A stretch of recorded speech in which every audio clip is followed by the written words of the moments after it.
It's okay. Off your mind. It's okay. Off your mind. Chai! Now wow, people wey suppose talk truth to power don't off mic. And if we talk, now 500,000 they go summer us, call them hate speech. But fear not, my ego don't come. Ingo torchlight every corner, nooks and cranny of all these bad people where they spoil our country.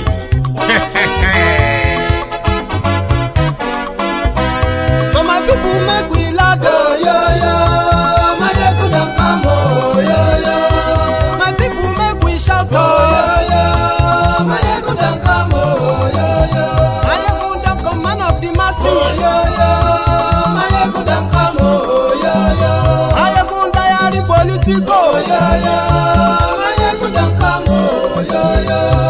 this one not the off in mind. And in the touchlight every corner. Okay, some people be they holla say they want the power. Chai, them be promise us say we go get light and power. Them hustle sote they can't get the power. But now they know they do anything with the power. Every day, dollar just they get the higher power over naira. See them talk say make we off mind. But thank God say my ego don't come. So my people make you ladder. My ego don't come. My people make we shout. My ego don't come. My ego don't come, man of the masses. My ego don't come. My ego die political. My ego don't come. This one not the off in mind. My ego don't come. Person where they do evil, no one make person talk. Them say that my ego, that man too they talk. He too they talk. Say my ego diary, he they hot like pepper. But every day then they take money in bulk. Woman picking they the street they hawk. Still them talk say make we no talk. But thank God say my ego don't come. So my people make you laugh. My ego don't come. My people make you shout. My ego don't come. My ego don't come, man of the masses. My ego don't come. My ego diary political. My ego don't come. Their responsibilities, because you can see from our northernization policy that in 1952 when I came here there weren't 10 northerners in our civil service here. Then I tried to have it northernized, and now all important posts are being held by northerners. Is this policy of filling all key posts in the north solely with northerners and not with other Nigerians a temporary or permanent one? In actual fact, what it is a northerner first. If you can't get a northerner, then we take an expatriate like yourself on contract. If we can't, then we can employ another Nigerian, but on contract too. This is going to be permanent, I should say, as far as I can foresee, because it will be rather dangerous to see the number of boys who are now turning from all our learning institutions coming out with having no work to do. I'm sure whichever government of the day might be, it will feel rather embarrassed, and it might even lead to bloodshed. Doesn't this damage the idea, sir, of all people in all regions in Nigeria being fellow citizens of one country? Well, it might, but you are, I mean, new to our region, but how many northerners are employed in the east or in the west? The answer is no. And if there are, there may be 10 laborers employed only in the...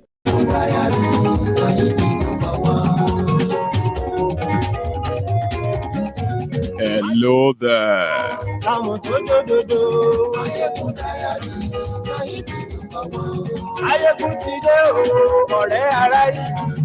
Good morning to you, good afternoon to you, and good evening to you from wherever you are watching from.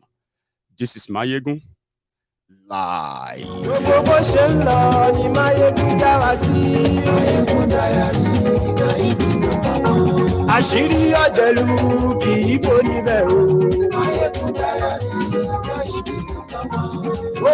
ṣeré àní máyégún máa wí.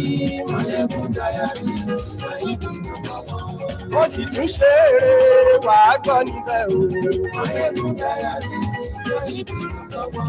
Máyégún dáyàrí political. Share the broadcast, invite your friends, invite your not so friendly friends, and tell them that Mayegun tonight is going to be history revisited. History night. Ani Mayegun làwa mọ̀ dódódódó. Mayegun dáyàrí náírà nọ́mbà wọn. Yes. Yeah.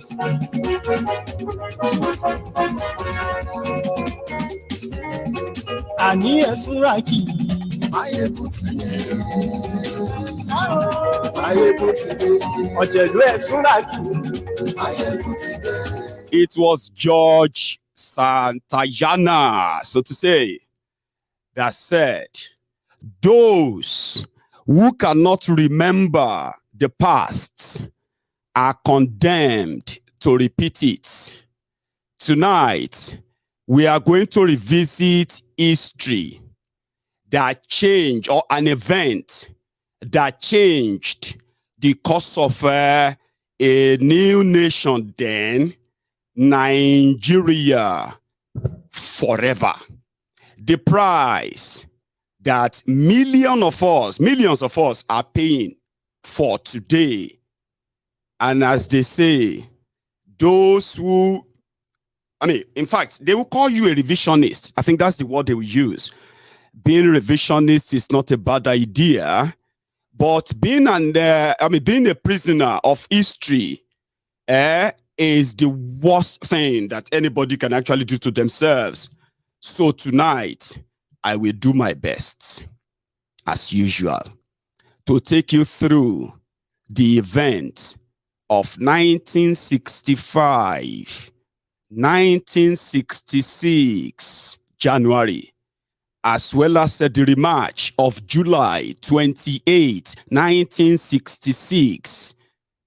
And a year after that, the pogrom, the genocide that is tagged the Nigeria Civil War. And what happened aftermath? That you, me, all of us who are the descendants of those who actually did that are still paying the price. Just for your sake, when you read your history, please, for your own sake, do not be a prisoner of your history. Read them, learn from them, for one reason and one reason only: never to make the same mistake that brought us here. Exactly. So share the broadcast. Tell them that Mayegun today, we are about to start. Aṣòfin tí ń rúfin o. Mayegun máa wí. Ayé ẹ̀sùn rákì.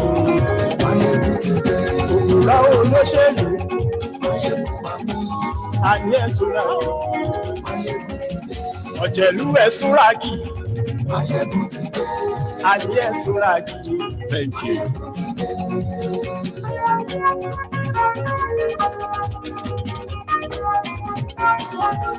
Mayegun ti dé. Thank you.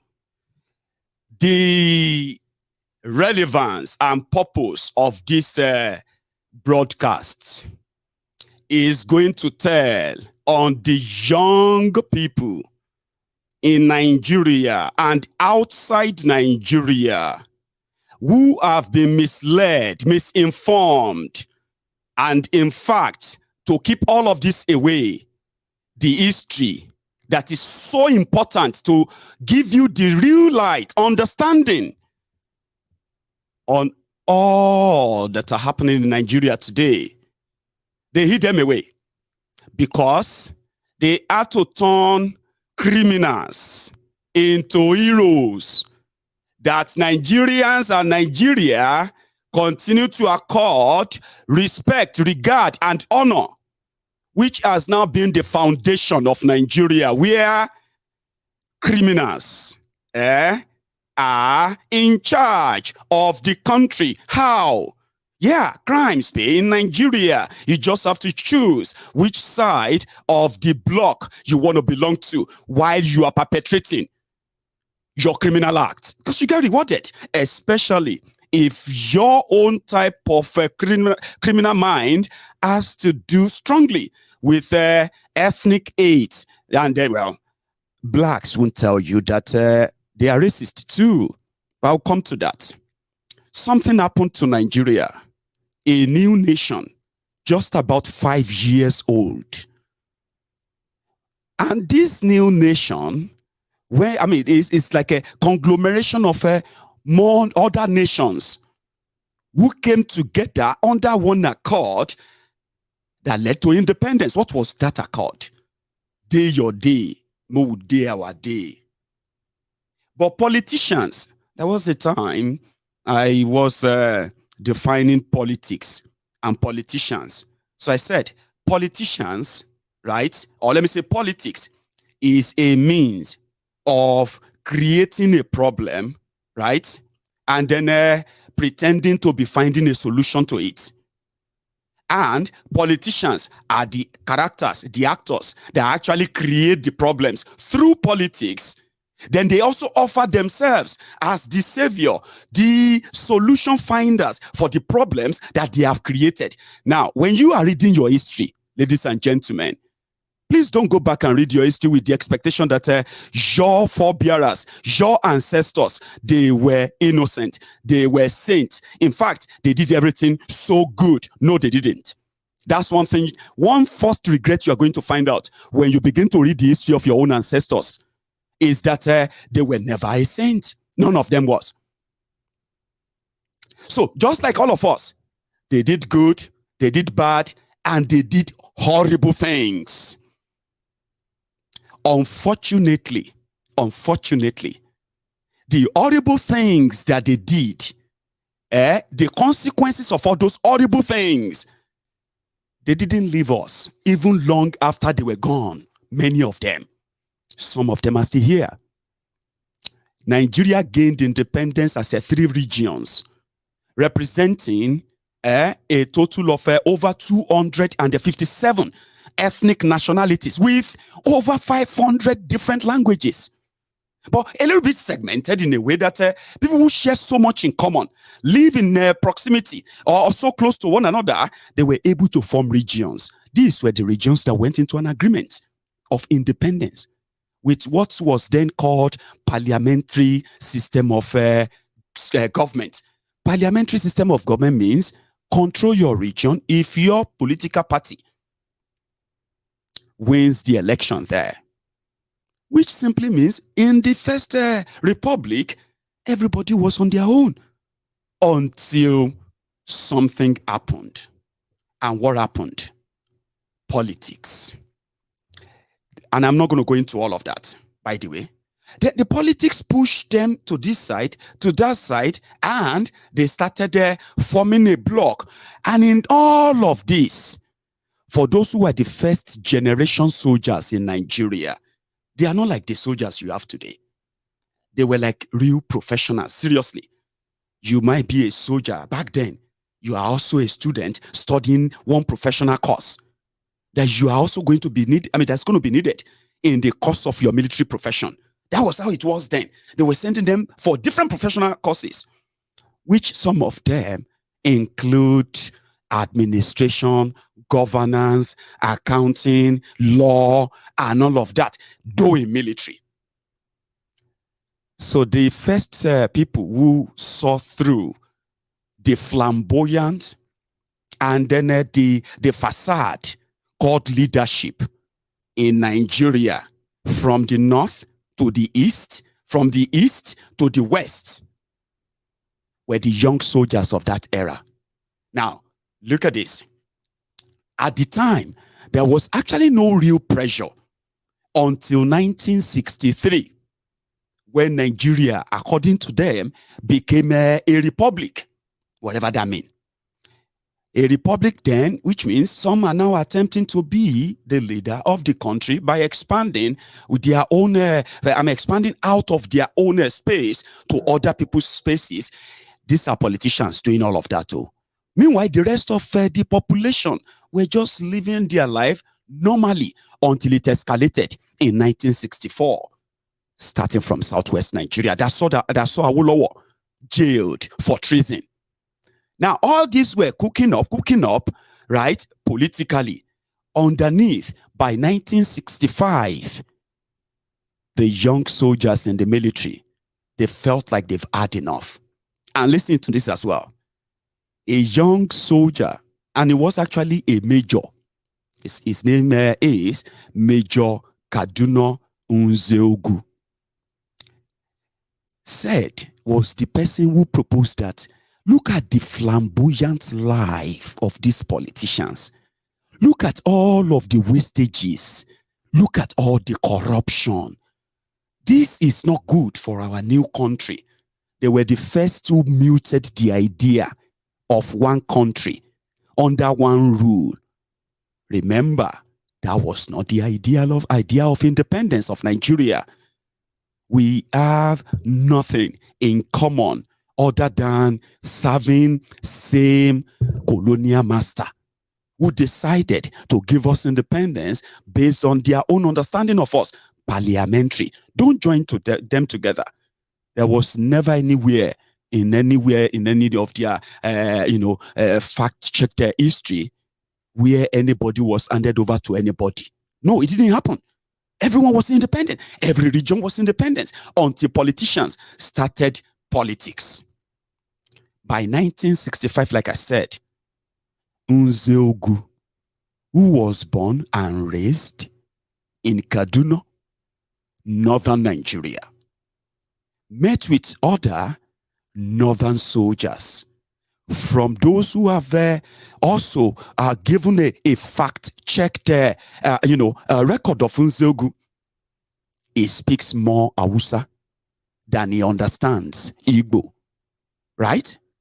So he was able to interact with other northern soldiers who were feeling the same thing.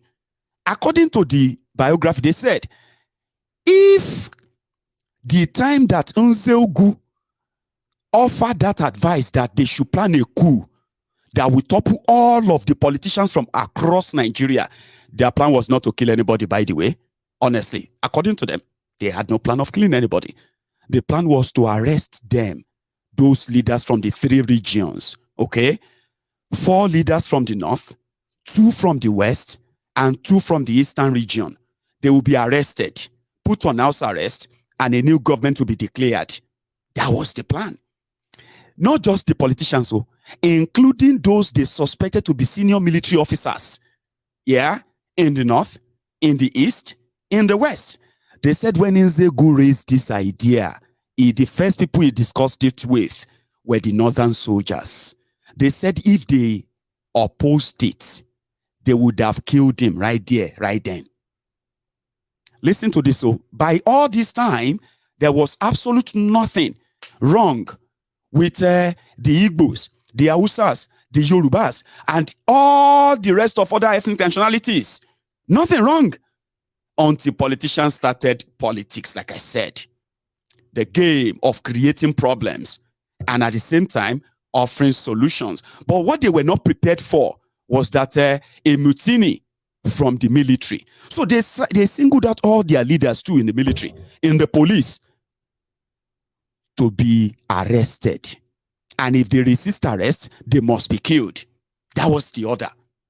Now, guess what? When they launched, when they all agreed, it was going to be in the new year of January 1966. So, what happened?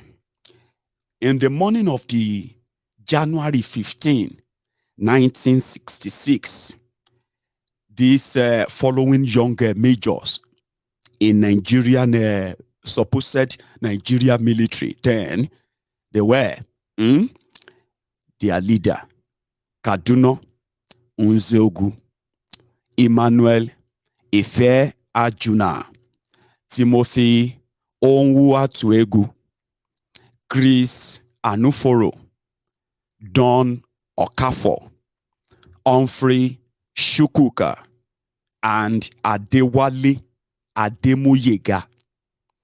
These were the senior military officers that will lead other junior military officers across Nigeria for this mutiny.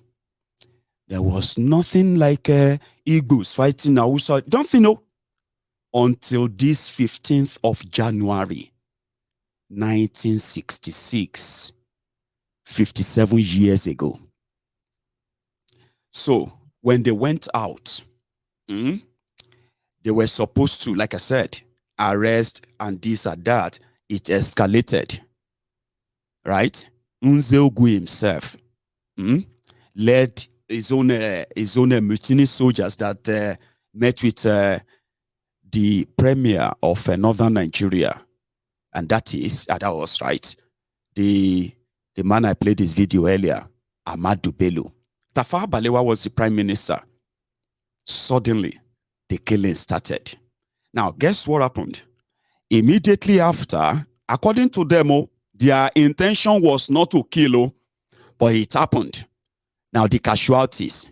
First was the prime minister, Tafawa Balewa. The next was Ahmadu Bello, the premier. Then the premier of Western Region, Samuel Adoke Akintola. The finance minister of the time, Festus Okotiebo, was also killed.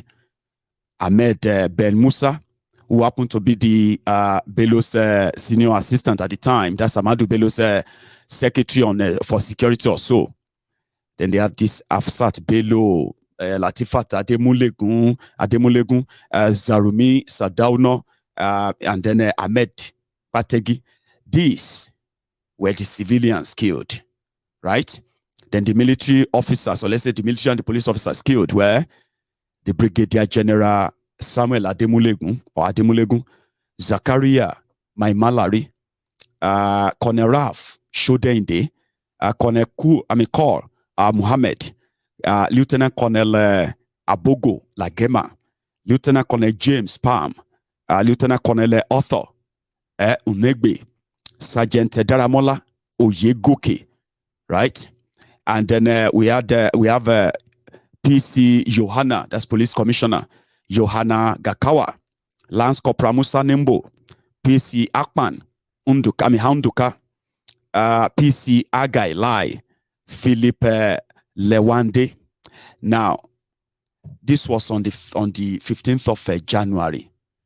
But somehow, surprisingly, right, when this coup was going on, right, Aguyi Rossi, who was like stationed in Lagos, GOC there, was meant to be arrested, but the person, Ifeajuna, who was supposed to carry out the coup in Lagos, surprisingly, didn't do anything. Kaduna Nzeogwu in Abuja in Kaduna was expecting that the news would break, all the radios will be broadcasting the news of the coup. Unfortunately, it wasn't happening. So this was when, they've killed all the leaders. By the leadership and all that, Nigeria had no leader except the person who was the Senate president at the time, Orisu Onwuatuegwu. So now, Onwuatuegwu, who was like by accident became the president, the leader of Nigeria, right, decided, not a coup at the time, because at the time, the Urosi and Co. and his own team, they were able to recover in a way to repel Kaduna Nzeogwu and the rest of their coup. So the civilian decided to hand over to the military. This was what gave birth to the first military council in Nigeria. The coup plotters were summarily arrested, right, and locked up. Irosi is now the leader of Nigeria. The decision to force Nigeria to become one country by this action of the 15th of January 1966 was maintained by Irosi. But that's actually not what really led to what we are now witnessing today. Irosi, who survived that coup, ended up being somebody now blamed for the coup. How? Remember, when the names of the coup leaders were mentioned, immediately, this statement from Ahmadu Bello before his death, right, just spread like wildfire. That was the genesis, the beginning of the endless massacre and genocide against the Igbos in Nigeria. Remember I said politicians play all their game, and from record, when the coup failed and Ironsi became the president, a lot of Igbos of that time, they celebrated the emergence of Ironsi as the leader of Nigeria. That was their own greatest undoing, because that just validated the fear that has already been sort of brewing in northern Nigeria by who? Just the same politicians. This guy, I'll repeat it, please. To their responsibilities, because you can see from our northernization policy that in 1952, when I came here, there weren't 10 northerners in our civil service here. Then I tried to have it northernized, and now all important posts are being held by northerners. Is this policy of filling all key posts in the north solely with northerners and not with other Nigerians a temporary or a permanent one? In actual fact, what it is a northerner first. If you can't get a northerner, then we take an expatriate like yourself on contract. If we can't, then we can employ another Nigerian, but on contract too. This is going to be permanent, I should say, as far as I can foresee, because it will be rather dangerous to see the number of boys who are now turning from all our learning institutions coming out with having no work to do. I'm sure whichever government of the day might be, it will feel rather embarrassed, and it might even lead to bloodshed.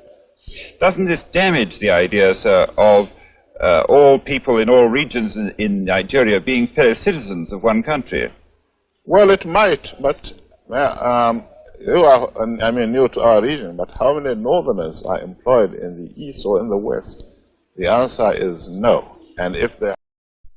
So this was the genesis.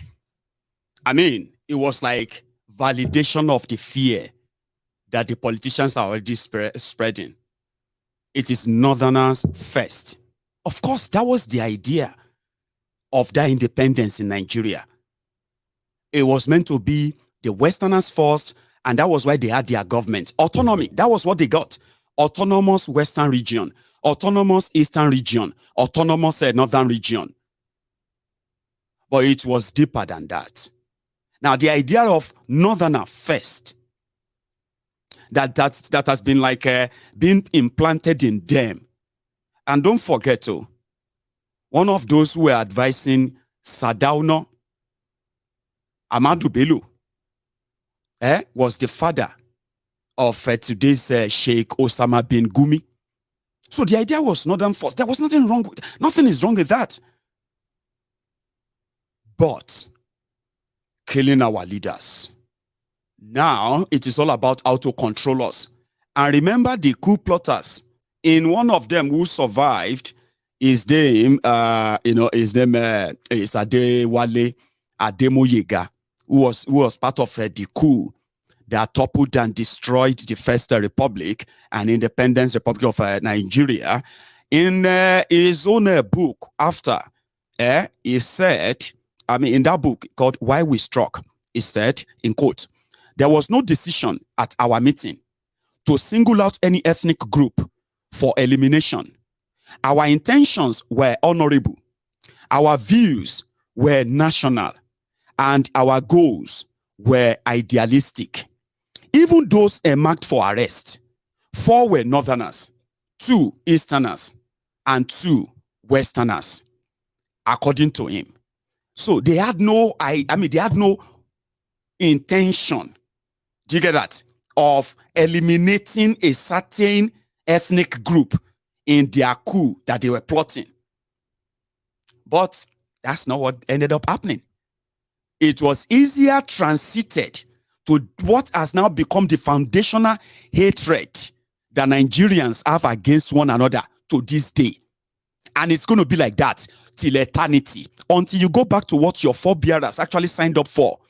Autonomous regions, independent regions that could do their own thing without any threat or interference, as you might see, from any other part. Do you get that?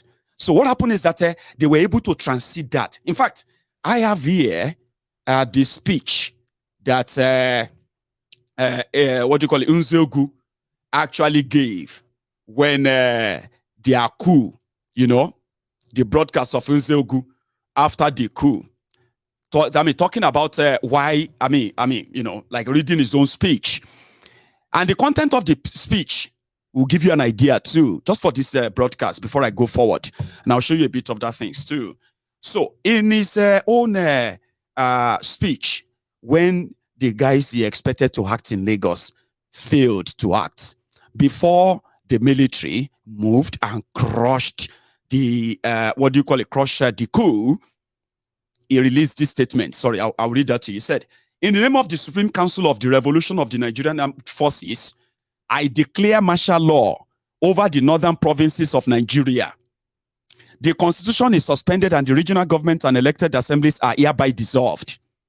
All political, cultural, tribal, and trade union activities, together with all demonstrations and unauthorized gatherings, excluding religious worship, are banned until further notice. The aim of the Revolution Council or Revolutionary Council is to establish a strong, united, and prosperous nation, free from corruption and internal strife. Our method of achieving this is strictly military, but we have no doubt that every Nigerian will give us maximum cooperation by assisting the regime and not disturbing the peace during the slight changes that are taking place. That slight changes changed the history of Nigeria, changed the course of the ship. Let me tell you something about changing the course quickly before I continue, right? Changing the course was like the British colonists, right? They have built an enterprise, and that enterprise is Nigeria. And this Nigeria is going to be put on a floating sea, like a ship. And we are going to set its course. You know what I mean?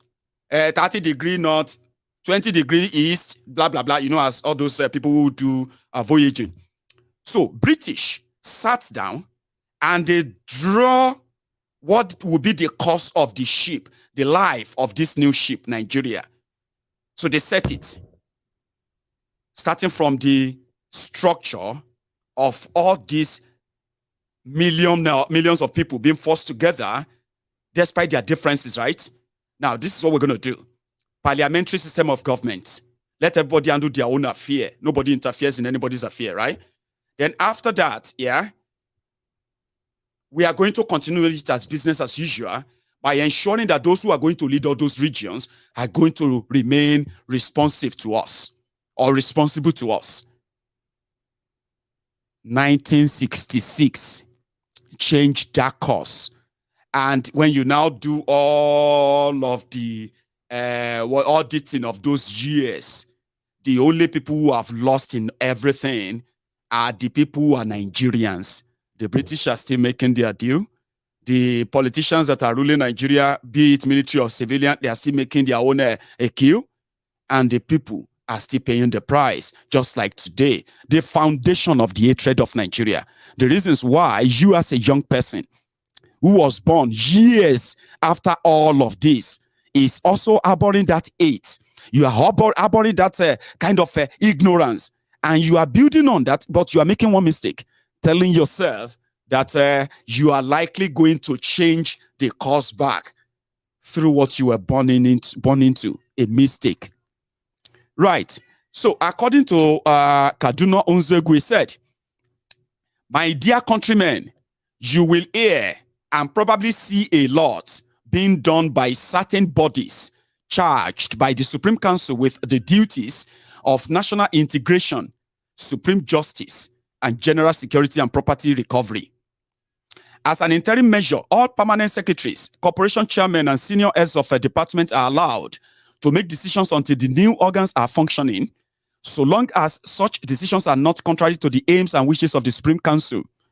Unplanned, impromptu, And you can tell from the content of the speech, but can't you? No minister or parliamentary secretary possesses administrative or other forms of control over any ministry, or even if they are not considered too dangerous to be arrested. This is not a time for long speech making, and so let me acquaint you with 10 proclamations in the extraordinary orders of the day, which the Supreme Council has promulgated. This will be modified as the situation improves. You are hereby warned that looting, arson, homosexuality, rape, embezzlement, bribery or corruption, obstruction of the revolution, sabotage, subversion, false alarms, and assistance to foreign invaders are all offenses punishable by death sentence. Remember, it was in the 60s. Revolution was going on all over. Was going on or happening all over the world. Revolution in the North America, South America, revolution going all over Europe, revolution everywhere. Yeah, in fact, independence that they were given to Africa at the time was due to revolution too. So he was using revolution in his speech for a reason, right? Or homosexuality in 1960? Come on, man. Anyway, spying, harmful or injurious publications and broadcast of troop movements or actions will be punished by any suitable sentence deemed fit by the local military commander. Shouting of slogans, loitering, and rowdy behavior will be rectified by any sentence of incarceration or any more severe punishment deemed fit by the local military commander. Doubtful loyalty will be penalized by imprisonment or any more severe sentence. Illegal possession or carrying of firearms, smuggling, or trying to escape with documents, valuables, including money or other assets vital to the running of any establishment, will be punished by death sentence. Wavering or sitting on the fence or failing to declare open loyalty with the revolution will be regarded as an act of hostility, punishable by any sentence deemed suitable by the local military commander. Tearing down an order of the day or proclamation or other authorized notices will be penalized by death. This is the end of the extraordinary order of the day, which you will soon begin to see displayed in public. My dear countrymen, no citizen should have anything to fear so long as the citizen is law-abiding, and if that citizen has religiously obeyed the native laws of the country and those set down in every heart and conscience since 1st October 1960. You should not worry. According to him, our enemies are the political profiteers, the swindlers, the men in high and low places that seek bribes and demand 10%. Those that seek to keep the country divided permanently so that they can remain in office as ministers or VIPs, at least. The tribalists, the nepotists, those that make the country look big for nothing before international circles, those that have corrupted our society and put the Nigerian political calendar back by their words and deeds. Wow, I like that. That was Nzeogwu speaking in January 15, 1966. That sounds so similar. Everyone who came and duped you and destroyed Nigeria eventually said almost same thing. They were fighting political profiteers, tribalists, divisionists, people who are dividing us so that they can keep ruling, so that Nigeria can keep being useless, good for nothing. That sounded so similar, doesn't it? Let's continue. Said, those are our enemies. Like good soldiers, we are not promising anything miraculous or spectacular. But what we do promise every law-abiding citizen is freedom from fear and all forms of oppression. Sounds so revolutionary. And again, freedom from general inefficiency and freedom to live and strive in every field of human endeavor, both nationally and internationally. Well, that sounds promising, but never happened. We promise that you will no more be ashamed to say that you are a Nigerian. Oh my God. So people have been saying that they are not Nigerians since 1960s. Listen, people got new country. They seemed happy. But this young Major Nzeogwu, in his military speech, after overthrowing that first republic, was actually saying something like, you will be proud to say you are a Nigerian. Really? That means people have been rejecting since almost 60 years now that they are not Nigerians. They are not proud of what it was. And we were born into that. And we were told that we are the leaders of tomorrow. We were told that we are the future of Nigeria. They lied to us. 6 years into independence, a major general in Nigerian army who staged a coup, trying to stop the profiteers, the racketeers, was referring to the Nigerians of those times that they were not proud. Grandpa, grandma, uncle, auntie, in your 60s, in your 70s, you are blaming us, young people of today, of being unpatriotic, of not being proud of the mess that you have done, you have made. You see why we don't respect people who don't deserve any respect? Do you now know why? Nigeria has been so wrong for so long. We are just like an experimental species for them. They are just using us as an experiment. So people were not proud to be Nigerians in 1960s. Wow. Finally, he said, I leave you with a message of good wishes and ask for your support at all times so that our land, watered by the Niger and Benue, between the sandy wastes and Gulf of Guinea, washed in salt by the mighty Atlantic, shall not detract Nigeria from gaining sway in any great aspect of international endeavor. My dear countrymen, this is the end of this speech. I wish you all good luck and hope you will cooperate to the fullest in this job which we have set ourselves of establishing a prosperous nation and achieving solidarity. It never happened.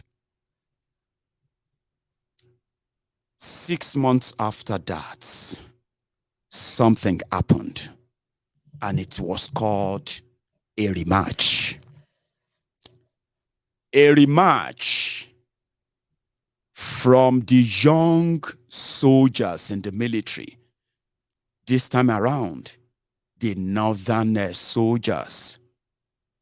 But before then, Ironsi became the commander-in-chief. And they were asking him, what are you going to do to these coup plotters that you have locked up in prison? Since we have apprehended them and all of that, what's going to happen? So they suspected that Ironsi won't do anything or was delaying in acting or doing anything. So the following soldiers decided to act. We will not let this go unchallenged. Now, it's a long list, so I'll have to read them for the sake of those who are going to watch this later. And it was called a rematch. Before this 28th of July, 1966, the North, they didn't take this coup lightly. On record, in that same 1966, in a single day, more than 1,000 soldiers were marched out from different barracks across Nigeria, and they were shot right there in their own barracks by their own fellow soldiers, and they were shot and executed in a single day. Also on record, in a single day, more than 400 people were slaughtered on the street of Kanu alone, just Kanu alone. 400, it was hell. And guess those that were slaughtered?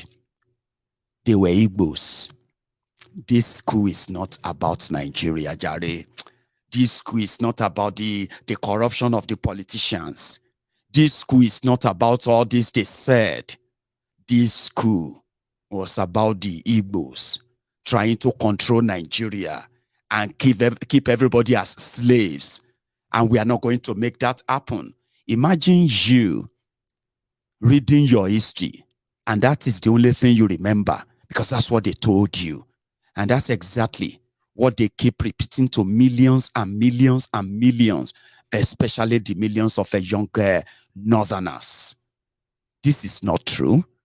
This is not real. The criminals, and I call them criminals, the politicians are fighting themselves for supremacy and control.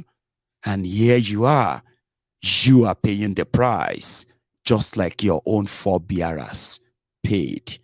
And this whole thing is no other reason for, there's no other reason for it than just to keep you in perpetuity of enslavement. You have no idea, but you would. In July 1966, 28th of July precisely, another coup was underway. It lasted for 4 days. By this date, ladies and gentlemen, they didn't have to tell the Igbos of that time that they should go back home. They were not wanted. In fact, killing Igbos or anybody. And you know, another sad thing that Nigeria played on you. Back in the days, once you are from the eastern Nigeria, you were referred to as Easterners. But guess what? The population of the Igbos, which is the majority of the population of the Easterners, does not make the 100% of those who make up the Easterners, as you have found out today, Abi, which it was then. So they were targeting the Easterners, and they were calling them Igbos, simply because they share the same tribe with the people who are playing power play over Nigeria. They didn't have to tell them. The pogrom was so massive that it was recorded that between January 1966 and July 1966, more than 3,000 Igbos have been slaughtered needlessly across the northern Nigeria alone. So it became obvious. Mass migration back to the east. It was so obvious that the idea of war coming was so present at the time that some people were now like, Nigeria may lead to war soon. Yes.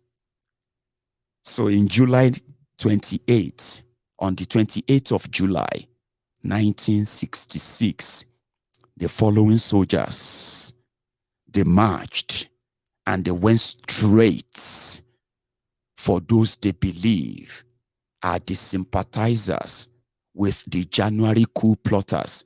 And it was called a rematch.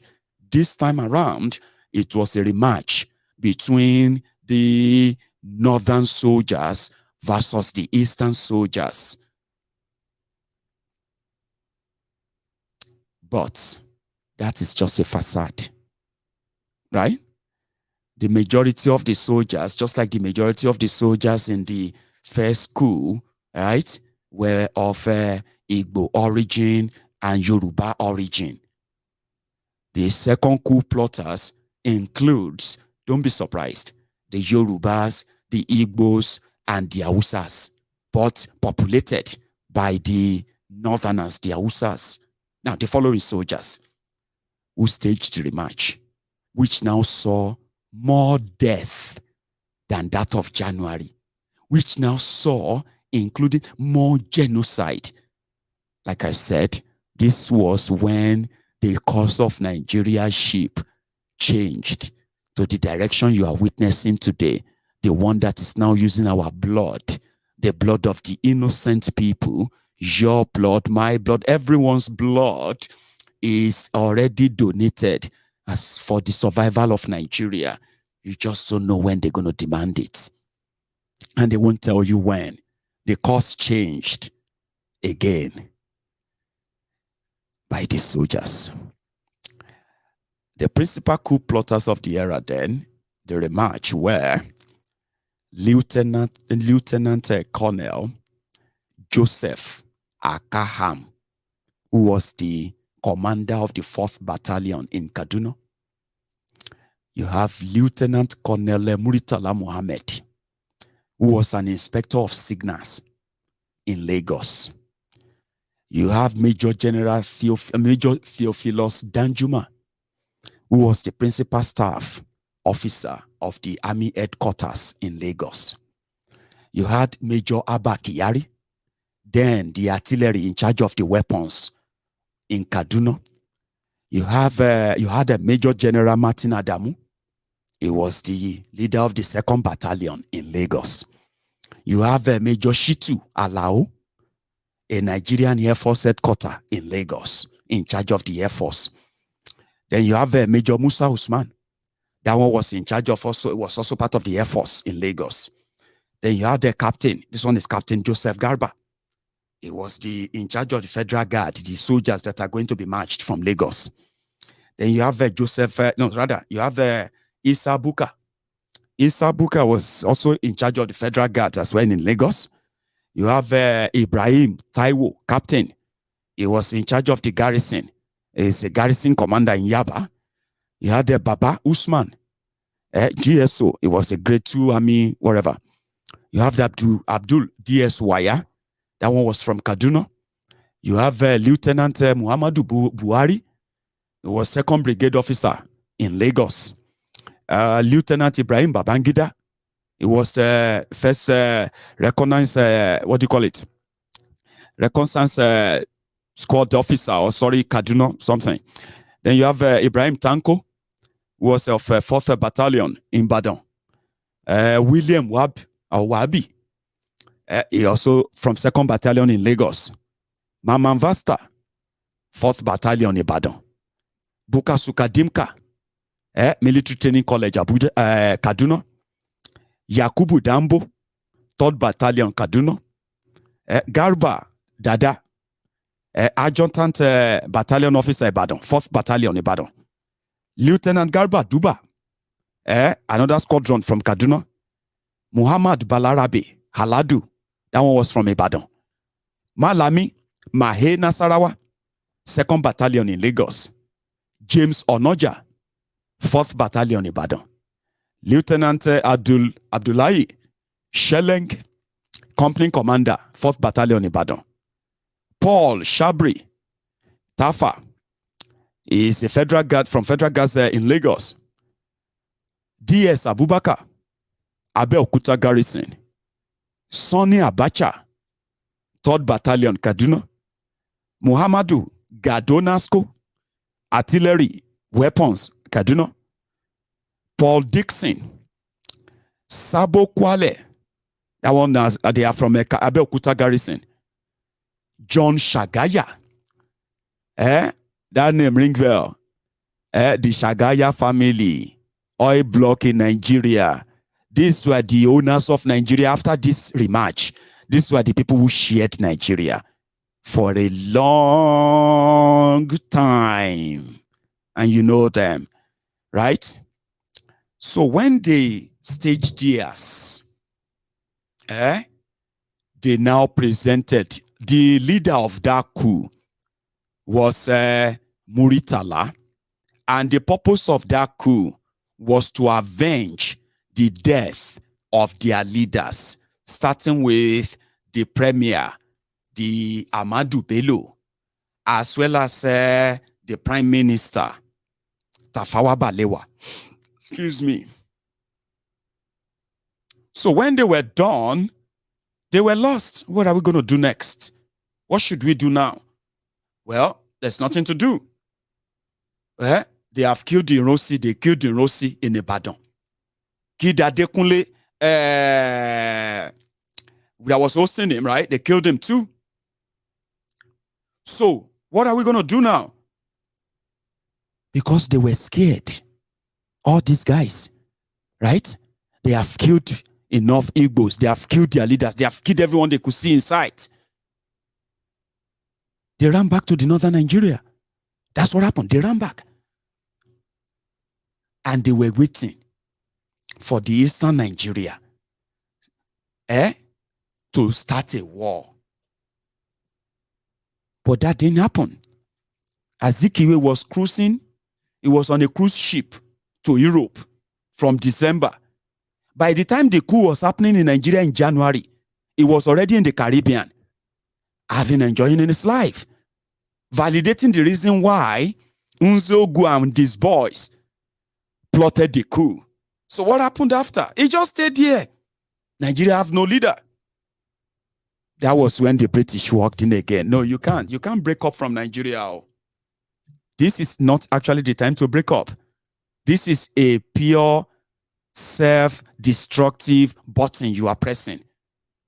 Just nominate one of you and form a government. We can always put all this image and all that together for you abroad. Listen, whatever you need to start, we can get you started. This was when they now nominated a bachelor, a young man, Yakubu Gowon, to lead them. While the likes of Muritala, Buhari, Abacha, Babangida were promoted into different military positions, and this was the beginning of the northern Nigeria dominance of the Nigeria military, Nigeria defense, and anything that has to do with security in Nigeria. They never lost that chance anymore. When it comes to artillery, armory, they are always going to be in control of that because of the fear of, imagine, since 1966, they have been fearful and scared that one day, the Igbos are going to rise to power and they're going to come back in revenge. This fear is what has been buried in the history of Nigeria, that they don't want the rest of you to see, but the fear is always there. That is why an average northerner who is a victim of a bad governance, terrible leadership, will be beating and thumping his chest and say, we will continue to rule you. No, sir, you are not ruling anyone. Everybody is in the slave camp. It's just that some of you feel kind of privileged in slavery. Listen. So what happened after that? The takeover started. How do we make sure the Igbos never have a chance? Now they couldn't even fight us. We have killed all the people we can kill. We've done all of this. They don't even have the ball to fight us. But something happened too. In a space of 6 months, Dairosi became the military head, cancelled the constitution, cancelled the regionalism and all of that Nzeogwu announced. And then he made the appointment. He appointed the young Cambridge graduate, young Odumegu Ojukwu, who enlisted in the Nigerian army, and he has risen so fast to the highest rank among the ranking officers from Eastern Nigeria. You know, back then, the Northern Nigeria would send soldiers. Western Nigeria will send soldiers. Eastern Nigeria will send soldiers. They are called, they will send young men and women. They are like, you will contribute. They give them tallies. Everybody have tallies. Okay? But in this process, majority of the Easterners, like Westerners, right? They invested so much in education and educating this or that, right? So the likes of Ojukwu, when he returned back to Nigeria, a son of a billionaire, right? Enlisted in the military. When he enlisted in the military, within a space of a short time, right, he is risen to the almost the highest rank of that era, when Irosi was picking people to lead all these regions. Remember, they cancelled regions. They cancelled all the leadership and the law of the regions, but the regions were still there. The structures of the regions were still there. So they needed somebody to man those in order to make it look like they have a government in the country. So when he looked around, he called Ojukwu, and he was appointed the military head of the Eastern Nigeria. So when this whole fighting back happened, the likes of Ojukwu came under pressure. What were those pressure? I'll tell you. Between January 1966 and June 1966, when pogrom were happening across northern Nigeria, the Igbos in northern Nigeria, or the Easterners in northern Nigeria, they were looking forward to the backing and defense of their leaders from the East. For the first time, everybody realized that you came from somewhere. They might have told you that you are Nigerian. No, you are not. You actually came from somewhere, and you need to go back to where you come from. So Ojukwu, under that pressure of the Igbos returning, and at the same time trying to make a deal with whoever is going to be the leader in the northern Nigeria to plead for safety and safe passage of the Igbos and the Easterners from northern Nigeria, right? While all this were going on, the Igbos were being slaughtered, they were being killed, they were being hunted, seriously, on record. This is not like Igbos fighting Hausa Fulani or nothing. It was just like if you are Igbo, if they catch you anywhere, you are dead. It was that bad. That people, Igbos were, the Easterners were started forming their own small army to defend themselves in a small space, waiting for their Eastern government to come and rescue them or plead with the Northern government to keep them safe. This whole pressure got truncated by July. At that time, Ojukwu had to start calling the Easterners to return back home. Remember I said their coup was just a rematch, a revenge, no plan. Remember, the only person or the only group of people who had plan for their coup in Nigeria history were the Nzeogwus. They were those who sat down for months. They appointed people, how they are going to carry out their coup across Nigeria, who is going to take over from those places. Ironsi, who was not part of the coup, had to come in and then implement what Nzeogwu couldn't by picking people to fill those places. Remember? So when the Muritala and Co did their own, and and they ran back to the north, they didn't make any appointment. They weren't. So Ojukwu then automatically became like the president of an autonomous Eastern Nigeria. He wasn't alone. With other people working with him behind there, they were under this pressure. So they had to make an announcement. By the early 1967, they had to make an announcement that all Easterners should leave and return home. It wasn't a good one. A terrible part of Nigeria history that they don't want you to know. Because if you do, all those that are today your heroes, dead and alive, you will stone them. In your mind and everywhere you see them, people were killed, slaughtered for this. So that was the foundation for what will later become the Biafra War. It seems they didn't have enough. Our blood spilled as a form of revenge for the killings of the northern leaders by the likes of Babangida, Buhari, Abacha, and Muritala and Co. So their disdain, their total disdain for anything Eastern Nigeria from that moment became insatiable, like something that they just couldn't do away with anymore.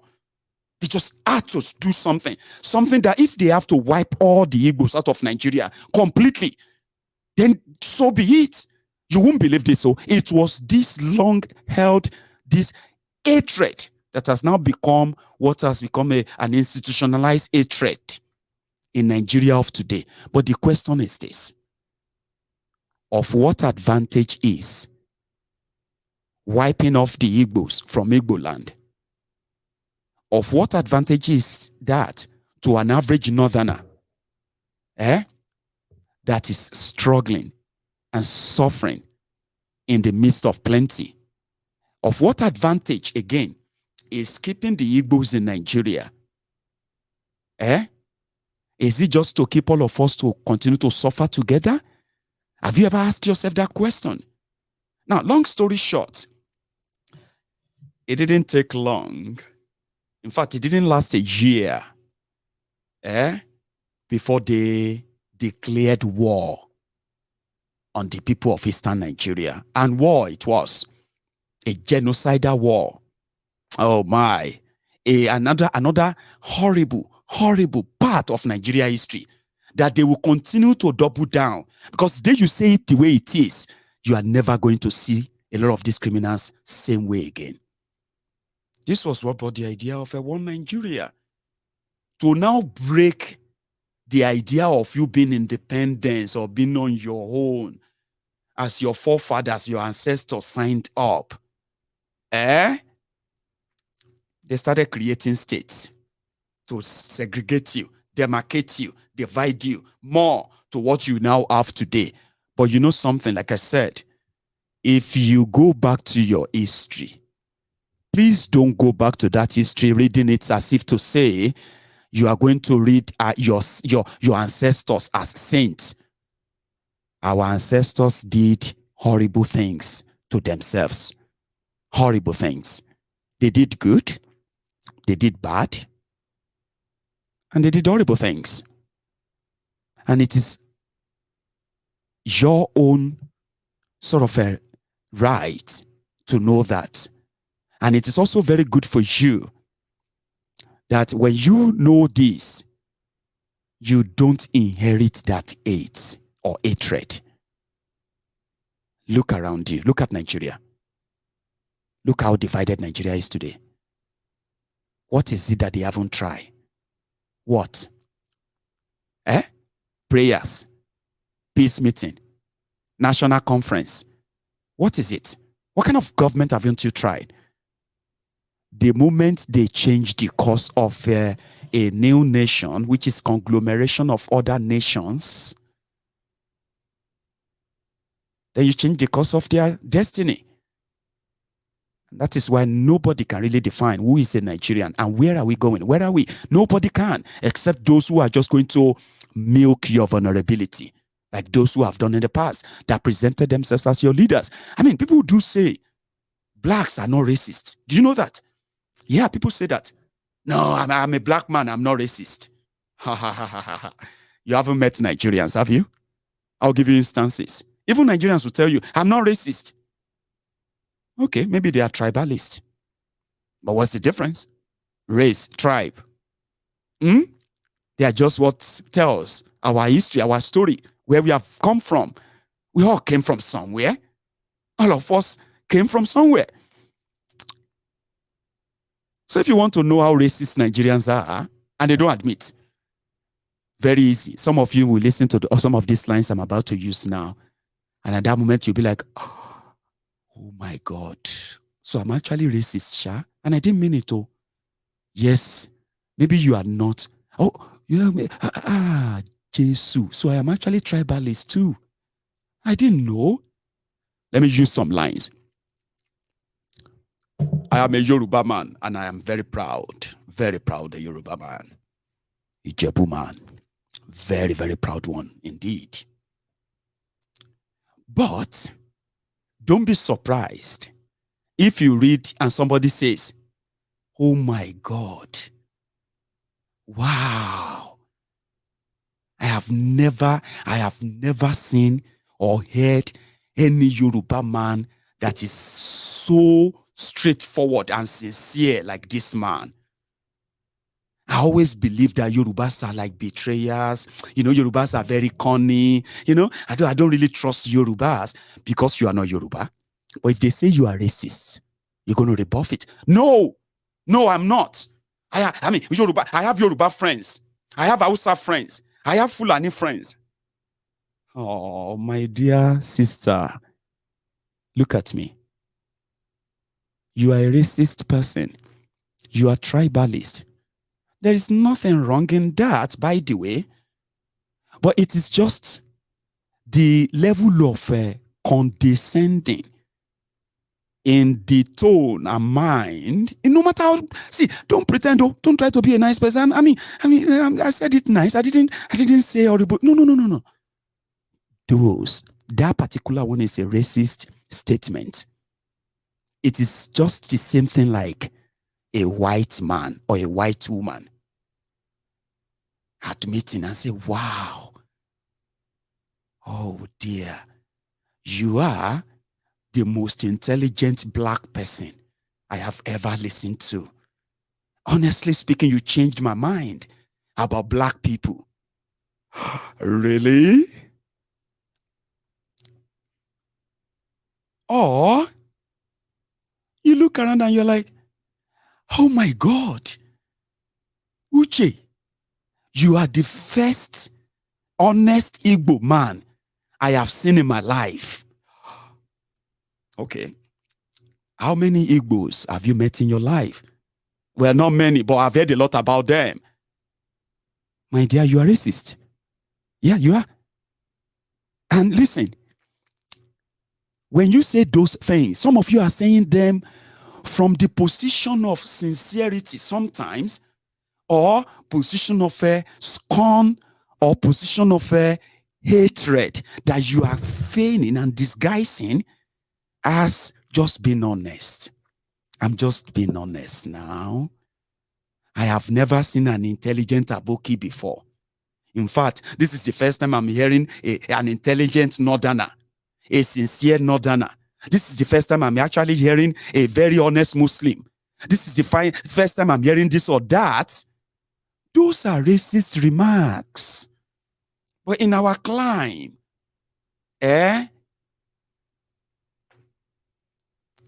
we believe more than what we say. You know that. Honestly speaking, right? Life is a teacher. The more you live, the more you learn. I might have found myself in that position before due to my own ignorance. But since I now know better, what did I do? I chose to do better. That is why I'm saying when you read your history, when you read the good, the bad, the ugly, and the horrible, and you now realize that your ancestors are not saints. Their actions and inactions contributed to what you and I are paying for today. Maybe the healing can start. Maybe the understanding can start. And then maybe we can actually go our separate ways with better understanding why we were never to be together in the first place. Speak grammar, speak in tongue, pray this or that. You cannot deceive somebody like me anymore.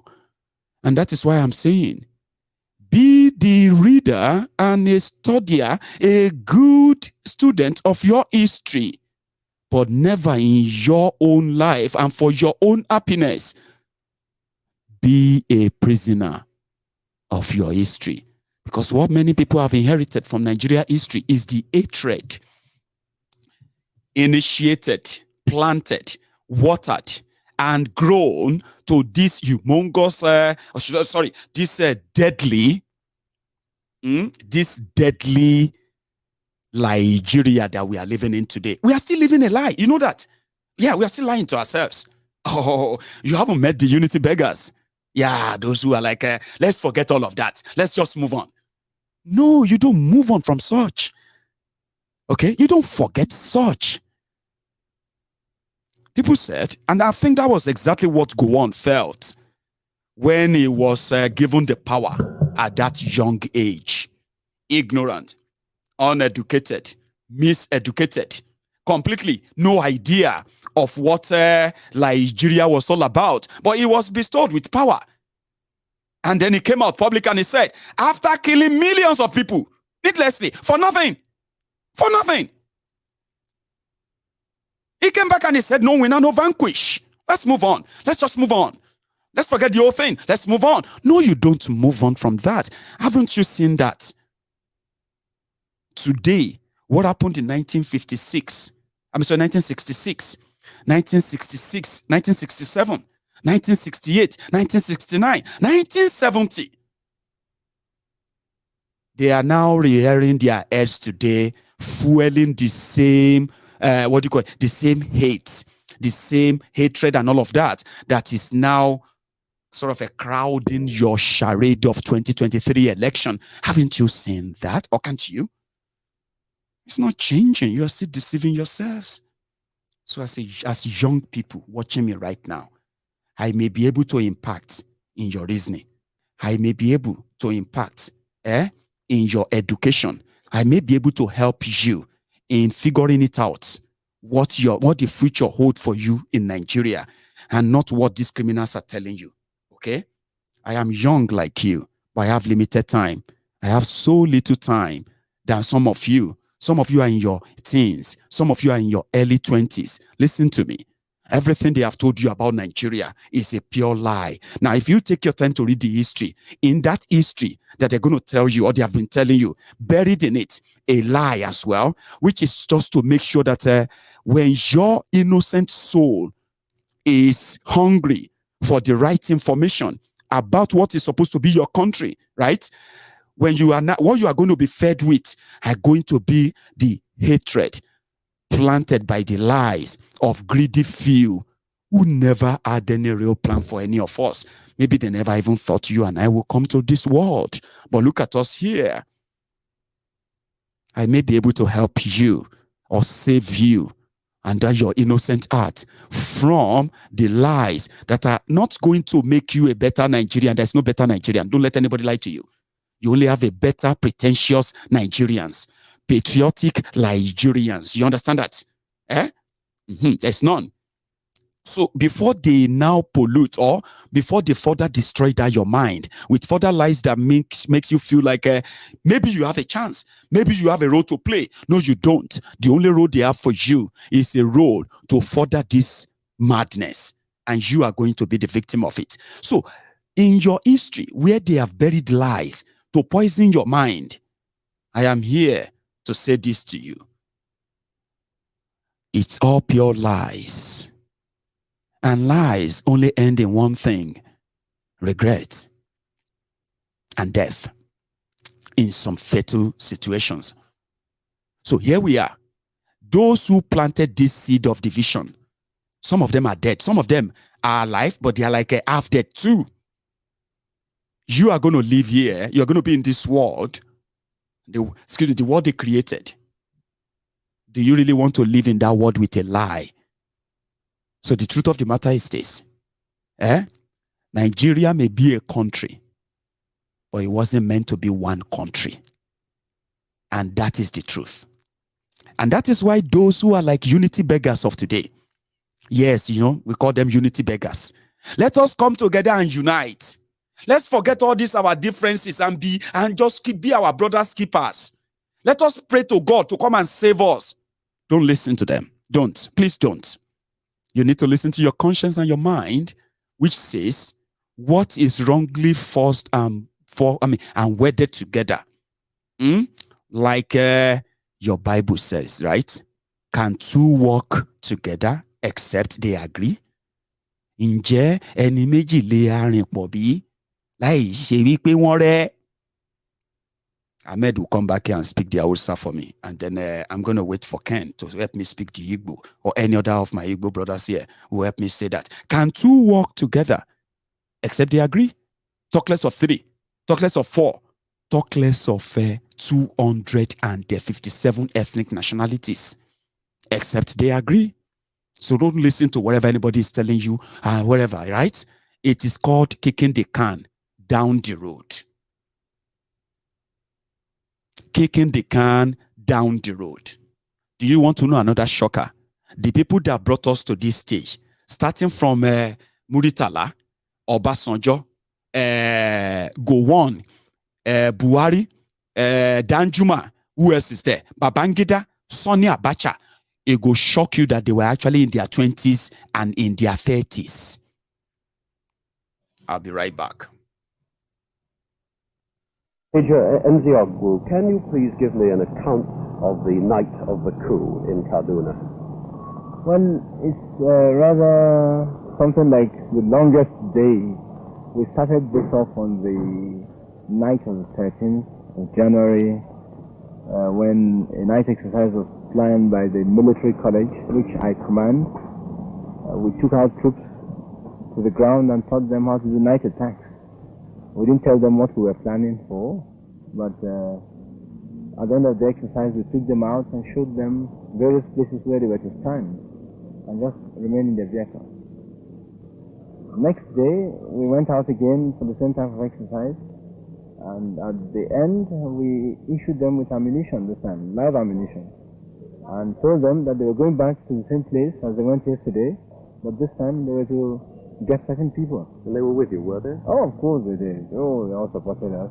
Did the sergeant himself attempt to fight?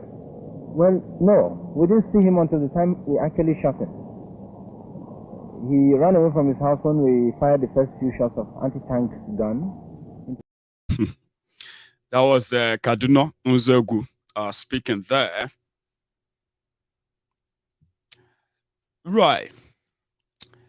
So which I was saying that those who contributed to this were in their so young ages at the time, and they took us through this roller coaster journey that I've seen millions of people slaughtered. Somebody is talking about what do you call it? The coup plotters, something like the coup plotters were going to release Awolowo from prison, and they are going to make him the prime minister, and the rest of that is part. No, that wasn't true. That's part of all the fallacies and lies that many of you have probably digested. That's why I'm saying that if you want to read your history, read it right, not because you want to go and pick on who is right or who is wrong, or what was right or what was wrong in this manner, right? Because at the end of the day, what you are going to inherit is going to be the hatred that is planted in there, which so many times, right, so many lies have been repeated and repeated and repeated, and it became true. Let me tell you something I know, okay? And you can call me names if you want to, because that's what some of you do, right? When you disagree like that, you just be like, yeah. But let me tell you, when they struck, right? When they struck in 1966, the retaliatory coup, Awolowo indeed was in jail, okay? But what happened? When Ezegu's coup failed and Irosi came on, he appointed Ojukwu to lead the Eastern Nigeria, right? And he himself in charge of, the GOC, or what do you call them? Grand Commander of the Armed Forces or whatever. Now, at this point, right, the coup plotters in their list, in their plans, right? If Awolowo that was in prison then, in their plan, they were actually intending to send more of those politicians to those prisons. There was never any of their plan to make anybody head of the government. You know what? I would advise, if what you read from your history is that one, please keep to it. I'm going to continue what I'm doing, okay? So what I was saying then is that they changed this whole course of this whole history. And in fact, hang on, I remember something, okay? So it was Gowon and the Gowon government that released Awolowo from prison. But being the head of the Eastern region at the time, Ojukwu, before the whole thing scattered, you know that, right? Before the whole war started and that, right? When Ojukwu became, when Gowon became the head of state, Ojukwu remained the leader of the Eastern Nigeria. It didn't change that. So when the Gowon government decided to release him, this was like after months after the coup that happened in January. So, yeah, they made him a deal. That's true. Okay? Ojukwu did not release Awolowo from prison. He couldn't even have released him. He didn't have such power at the time because it was the government of Nigeria that tried Awolowo for treason, and they locked him up in Calabar. So being the Eastern leader, Ojukwu welcomed Awolowo out of the prison, led him to the airport, and when he landed in Lagos, he was welcomed by the government led by Gowon. But again, if your intention is to read and learn from that history, not because you want to argue it or who is right or wrong, I think I have cleared that part for you. But the Awolowo played a role in further destruction of Nigeria, orchestrated by the military at the time. The answer is a big yes. And that's why I said, if you want to go and read your history because you want to find your own ancestors innocent of anything, then, well, I'm happy to break it to you. You'll be disappointed. So, fast forward to this time, young people. the characters that put this whole charade together today, some people have inherited this hatred, and some of you are actually witnessing it today. But do you know the whole thing that we have figured out? No matter what side of the coin you want to belong to in this whole scheme, are you with me? At the end of the day, you are likely, if it is just to keep this one Nigeria together and ignore all of these vices, ignore all of these wrongdoings, and ignore the most vital one, that in Nigeria of today, from that same 1970, when Gowon came out and he denied all the genocide, denied all the killings, denied all the injustices, and he came out to say, no winner, no vanquish. It's not different from what today people are doing, telling you, let us just move on. Let us just come together. Let us just forget all of this.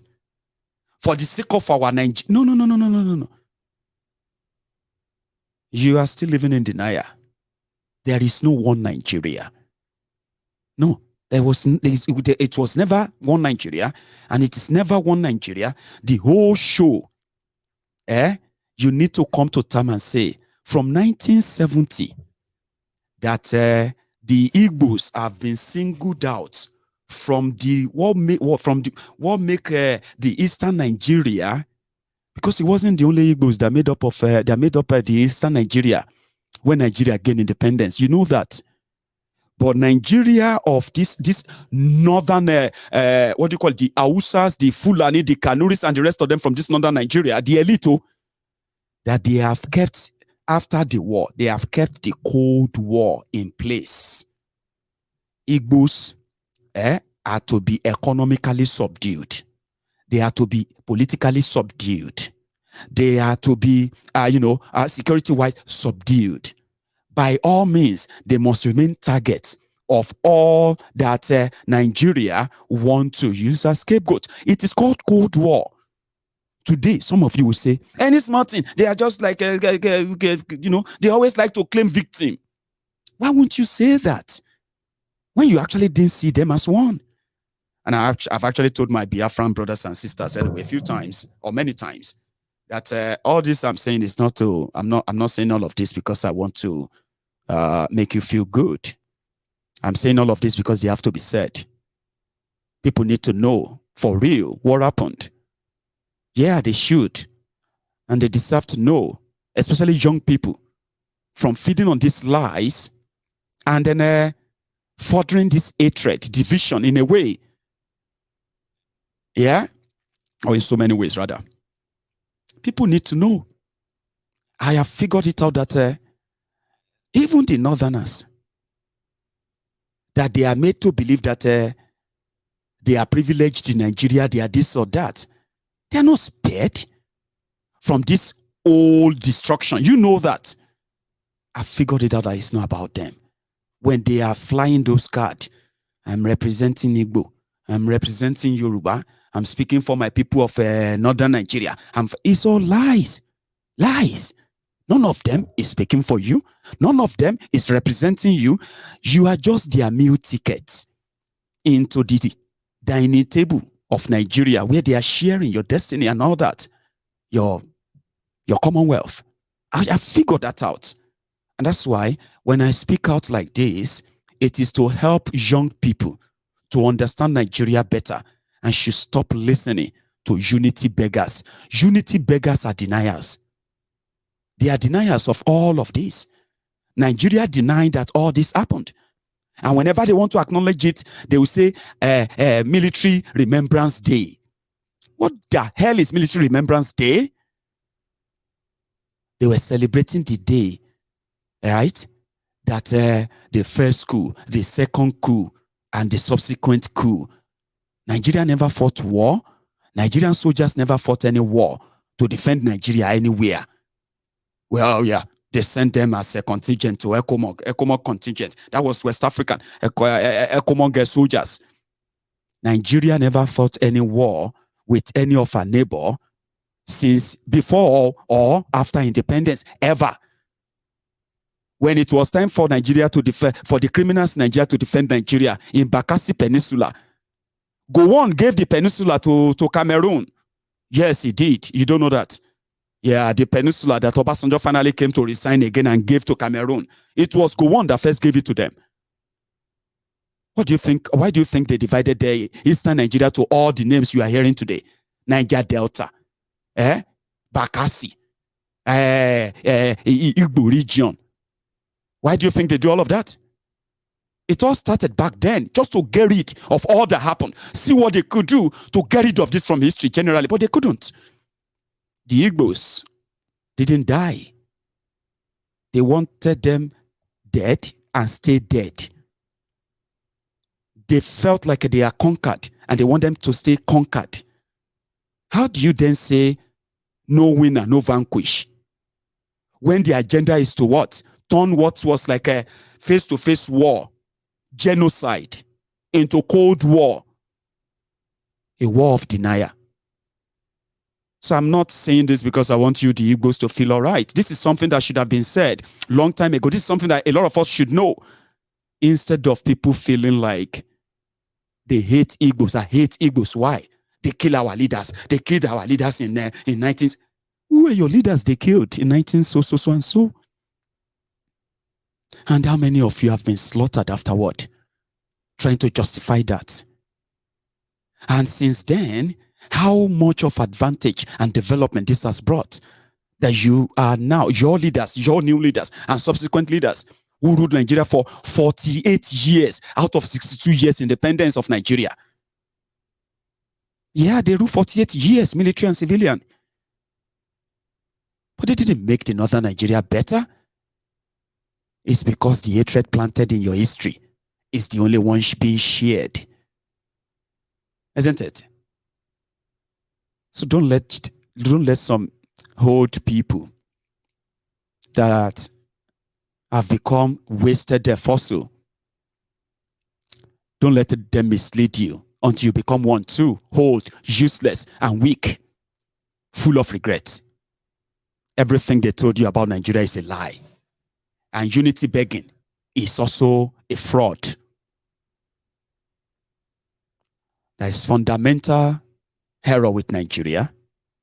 And that fundamental foundational error was laid in January 15, 1966. And since that time, nobody has made an effort to go back on course. And that course would have been us being on our own, independent of one another, and, come on, growing according to our own pace and resources, not what you have right now.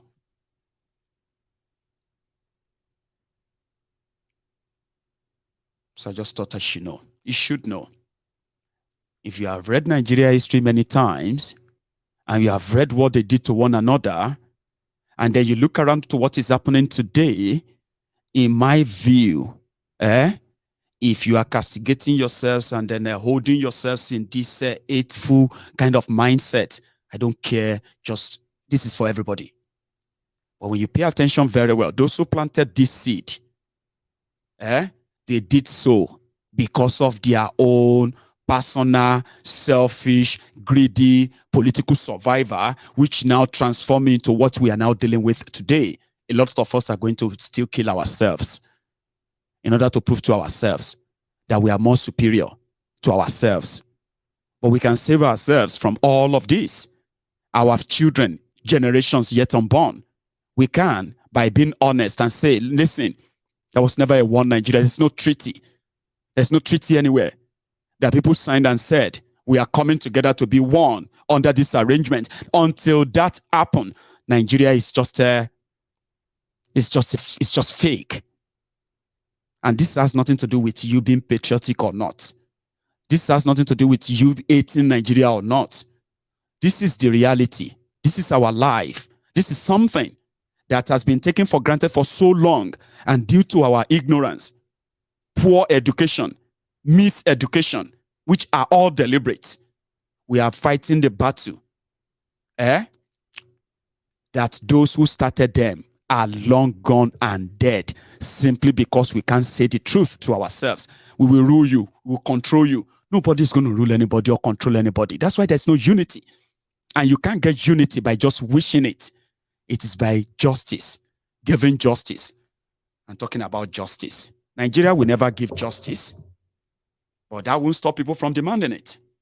The division, the hatred, the Cold War against the Igbos made, even as hidden as they are, made Nnamdi Kanu a darling to those who have read their history genuinely, and those who are hot, who are so hungry with what Nigeria did to them, and Nigeria live in denial of it, and Nigeria continue to say, forget about it. You are just you mourning lazy clowns. They are not clowns.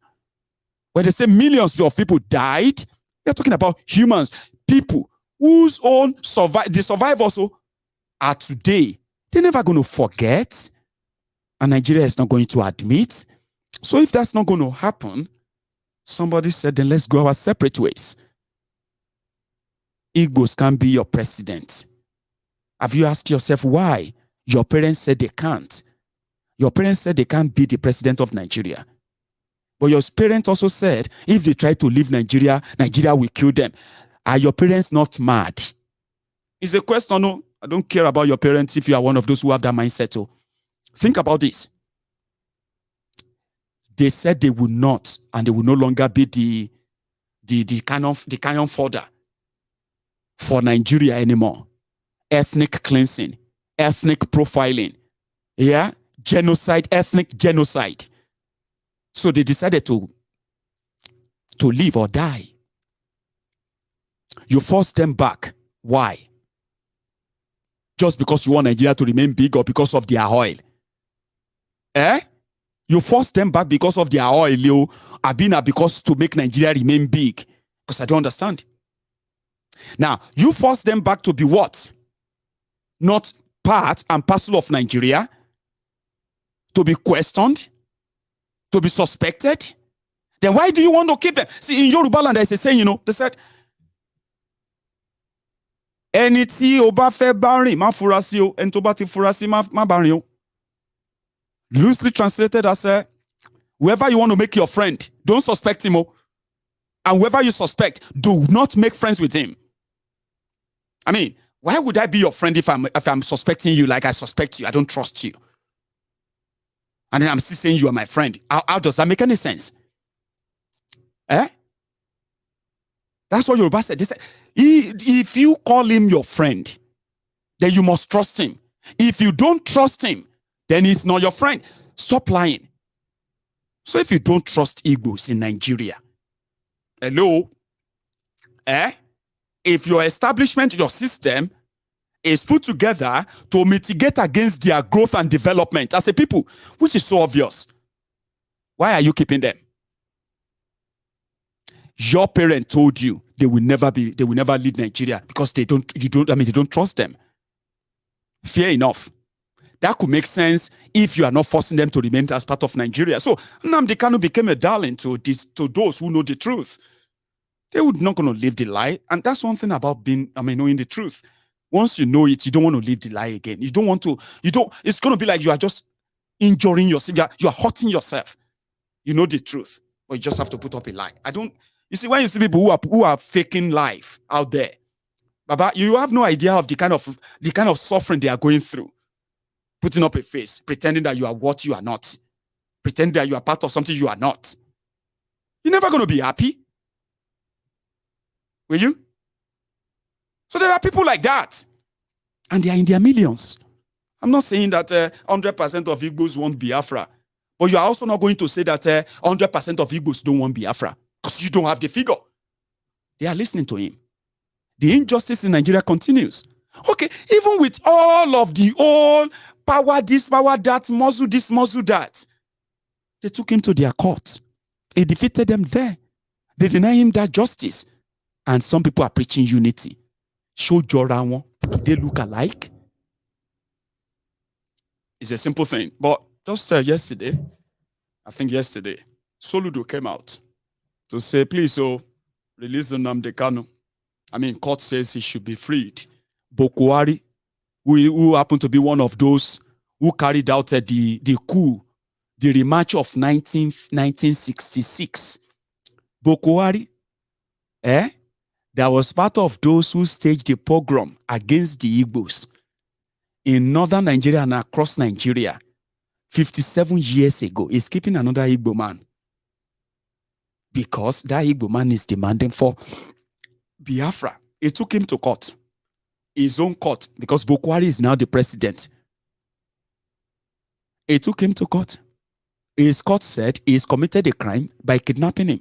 Free him, let him go. Buhari said no. Injustice. Because they are looking for an opportunity to stage another one before they die. Possibility of using, now, they control the military, they control everything. Possibility of mobilizing their weapons and all of that, and then turn the Igbo land into the rumble, into rubbles. Same thing they did in 3 years. And without any, would you believe this? 52 years after the end of Biafra War, there is no single federal government project. They say when we say federal, built by federal government in eastern Nigeria. Not single one. Can you believe that? I don't believe. You see, I told you, you need to read.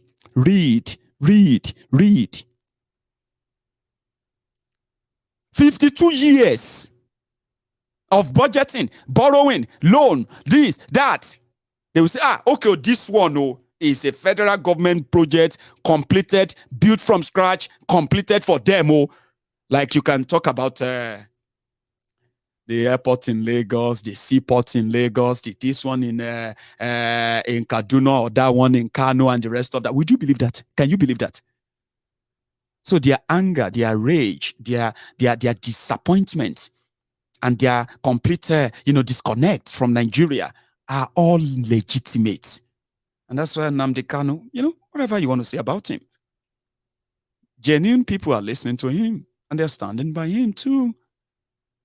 And no matter what they are staging in eastern Nigeria, I keep saying it, they decided to militarize eastern Nigeria in order to scare the young people from listening to him. Now they have committed so much arson and crimes in eastern Nigeria that I don't even know if they have any exit plan. How are we going to exit? What are we going to use as an excuse to leave? We have killed so many people. We have destroyed so many properties. But yet these guys are not pushing back to let us declare war. I don't know. They are running out of time. And this guy seems to be interested in cashing in on that. Soludo, ladies and gentlemen. We have also inaugurated the Truth, Justice and Peace Committee in Anambra to go to the root causes, immediate and remote causes of the insecurity in the southeast.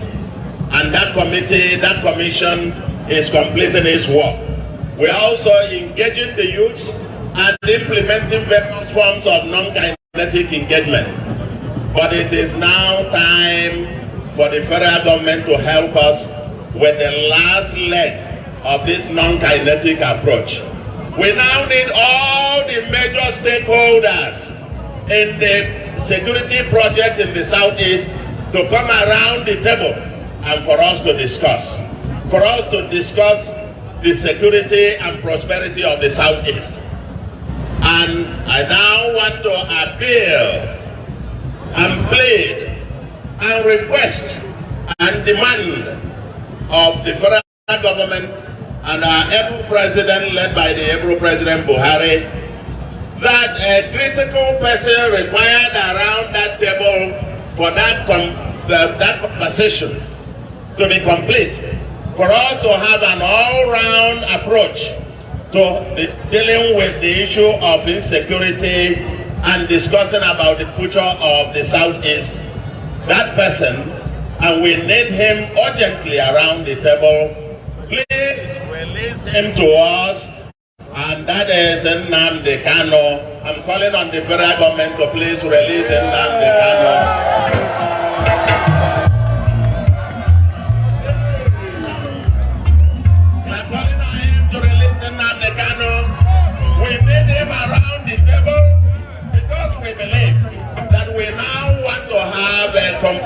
comprehensive heart-to-heart conversation about the future of the Southeast, about the future security and prosperity of the Southeast. No one should be left behind. Everybody should be there.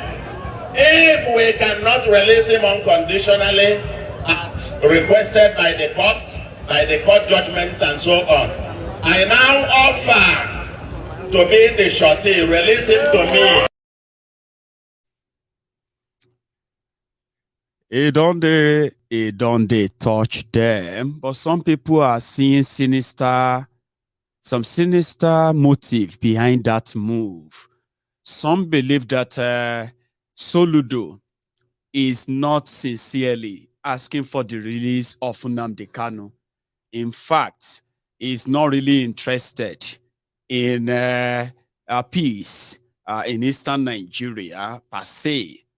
From those who are suspecting him, they said Soludo, who has visited Mazi Nnamdi Kanu at the DSS, headquarters in Abuja,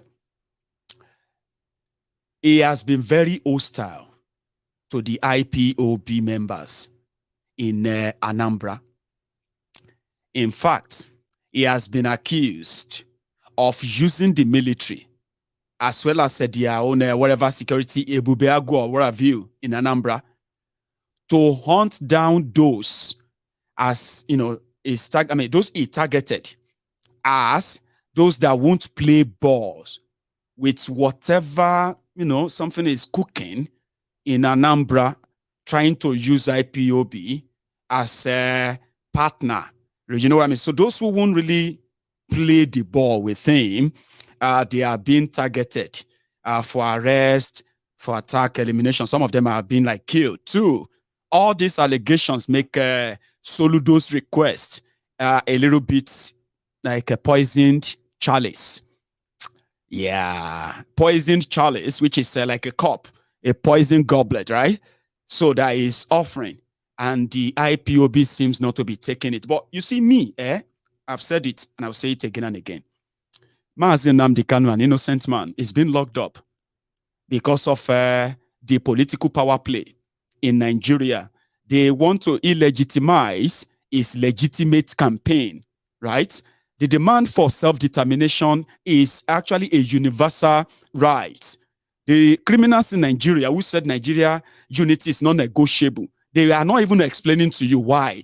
You get what I mean now? So questioning that is a legitimate thing to do.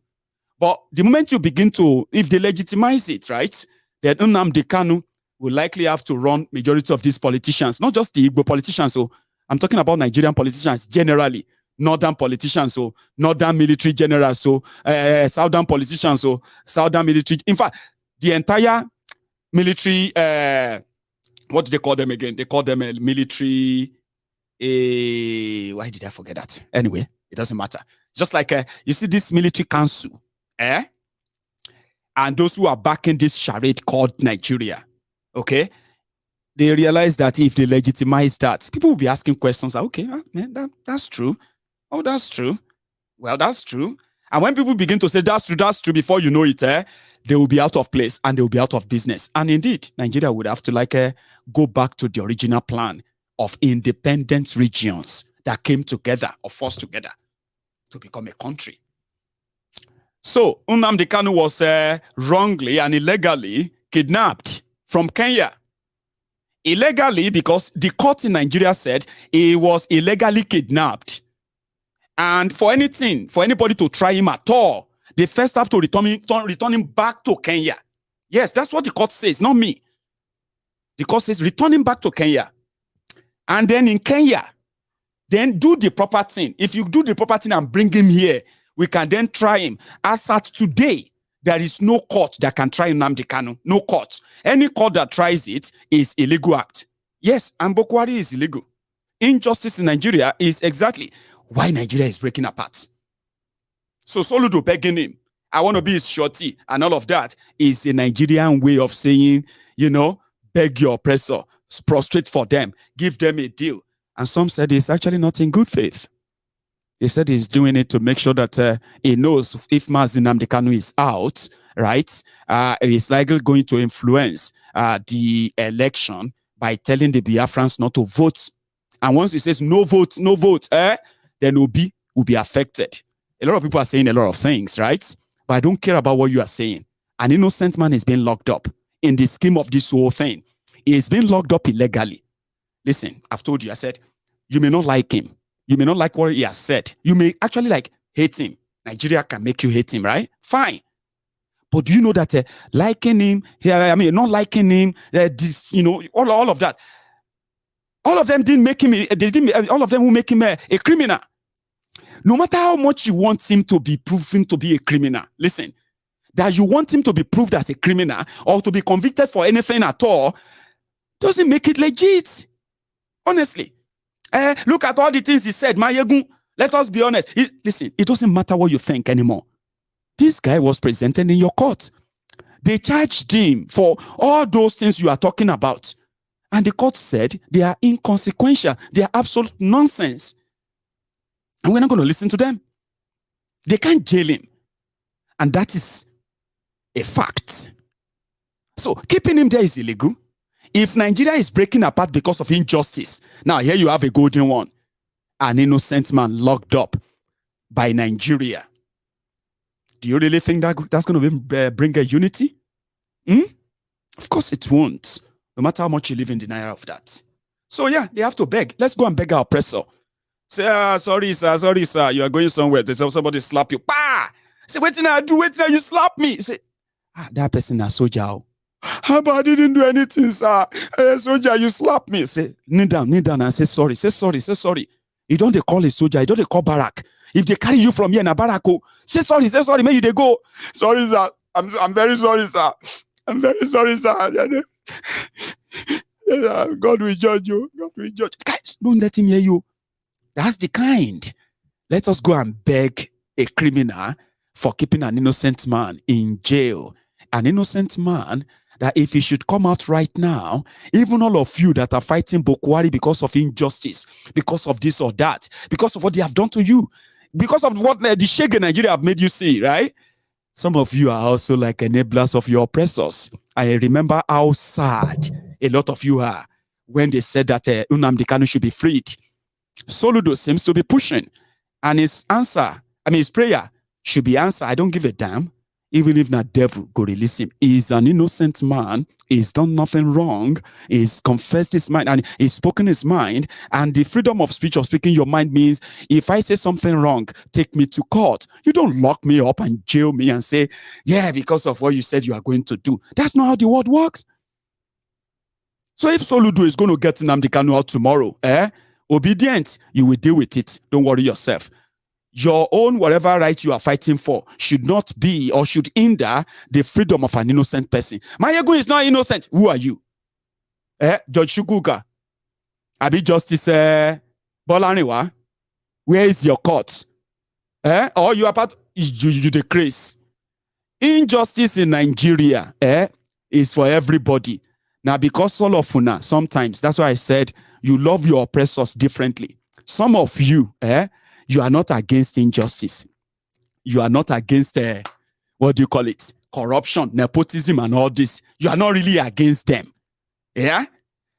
The only reason why you are against oppression is because you are not the one doing the oppression. That is why a lot of you are waiting for the day you are going to do your own oppression.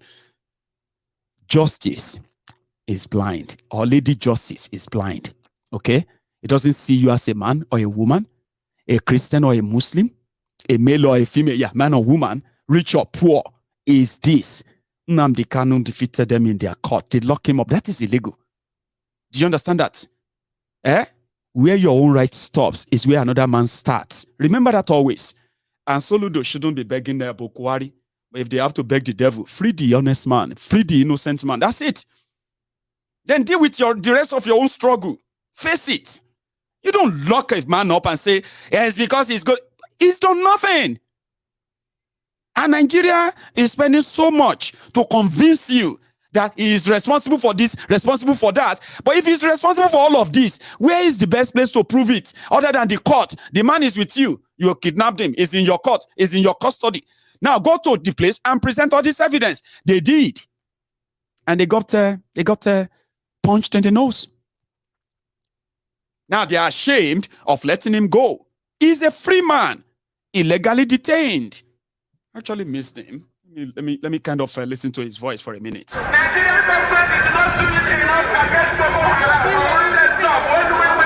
name is Nnamdi Kanu, and the reason why we're here today is to protest the killing of innocent women and children, and men for that matter, all over Nigeria, especially in the northern part of Nigeria. We are not happy, we are not pleased with what is happening, and that is why we're here today. As you can see, there are a lot of Nigerians who are protesting about the killing of families, people who are determined to tear the country apart violently, and it is not something that we support. It is not something that we would like to see continue, and we are here today to send a clear message to the Nigerian government through the High Commissioner that what is happening in the country is unacceptable, and we cannot accept it. If that continues, it will lead to the violent disintegration of the country. There will be no more Nigeria for anyone to go to. There will be no Nigeria for anyone to refer to. In fact, what is happening in Somalia today will be like a tea party. So we cannot allow this nonsense to continue. Something has to be done. And the consequences of the actions of terrorism in Nigeria must be driven home to the people, so that even the terrorists themselves will be able to understand that there is no mileage in where they're going. The only thing they can accomplish is the breakup of Nigeria. If they think that they can cower people, if they think they can force people to be coerced into a religion which is not theirs, then they are clearly mistaken. We are asking for peace. We are asking for people to get together. We are asking for everybody who loves Nigeria, who is associated with that country, to please prevail upon terrorism in Nigeria so we can bring it to an end. That is why a multitude of Nigerians are gathered here today. Those of us in the UK are determined to work with the government for peace. We are determined to work with the International Community for peace. The one thing we cannot stomach is a repeat of 1966. What is happening today in Nigeria was the reason why Nigeria fought a bitter civil war for 3 years between 1967 and 1970. If this continues, there will be another civil war in Nigeria. And this time around, no place will be safe in Nigeria. This time around... He was right. We are not fighting war, but thousands of our people are dying almost every month. I'm not joking. Thousands are being kidnapped. Ransoms are being paid to people that are more powerful than the Nigerian defense system, the Nigerian defense agent or whatever. But that guy is being locked up because he said they will fight with the last blood and they will defend themselves against Fulani terrorists. He brought that to our attention. But they want you to hate him, do all of that. He's been locked up for almost 2 years now, illegally. And Nigeria continues to go down terribly. So he's not the source of your problems. He's never the source of it. He's actually part of the solution. Part of the solution. So a few days ago, they said that Pastor Tunde Bakare don't retract his endorsement of Tinubu. Why? What happened? What happened to Sir Tunde Bakare? Suddenly, I mean, just 2 years ago, thereabout, he was telling us about Tinubu and his exploits, how great and all that. Then he ran against him too in their APC, Egbekegbe's primaries, where he paid 100 million naira for the form, Pastor Tunde Bakare. And he got 0 votes. I'm so sorry. Are you not allowed to vote for yourself in an election? I mean, I would think that you are allowed to vote for yourself in an election. Yeah, election you are participating in. You vote for yourself. Pastor Tunde Bakare paid 100 million naira for 0 votes during the APC, Egbekegbe's primary. I didn't even know he was a member. Then I saw a video, right? I thought, oh, it must be. I mean, Pastor, we thought we are all like trying to save Nigeria group, save Nigeria. What's happened? Why you go pay 100 million naira for APC form? They say, you don't forget saying don't be Buhari's deputy before. They say, oh.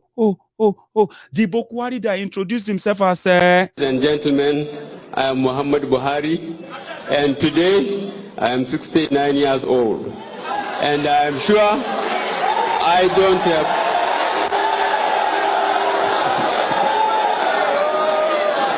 And I'm sure I don't have to remind you that I have fought many battles in my life. I have fought drift and purposelessness in this nation. I have fought corruption and indiscipline. I have fought indolence and betrayal of trust.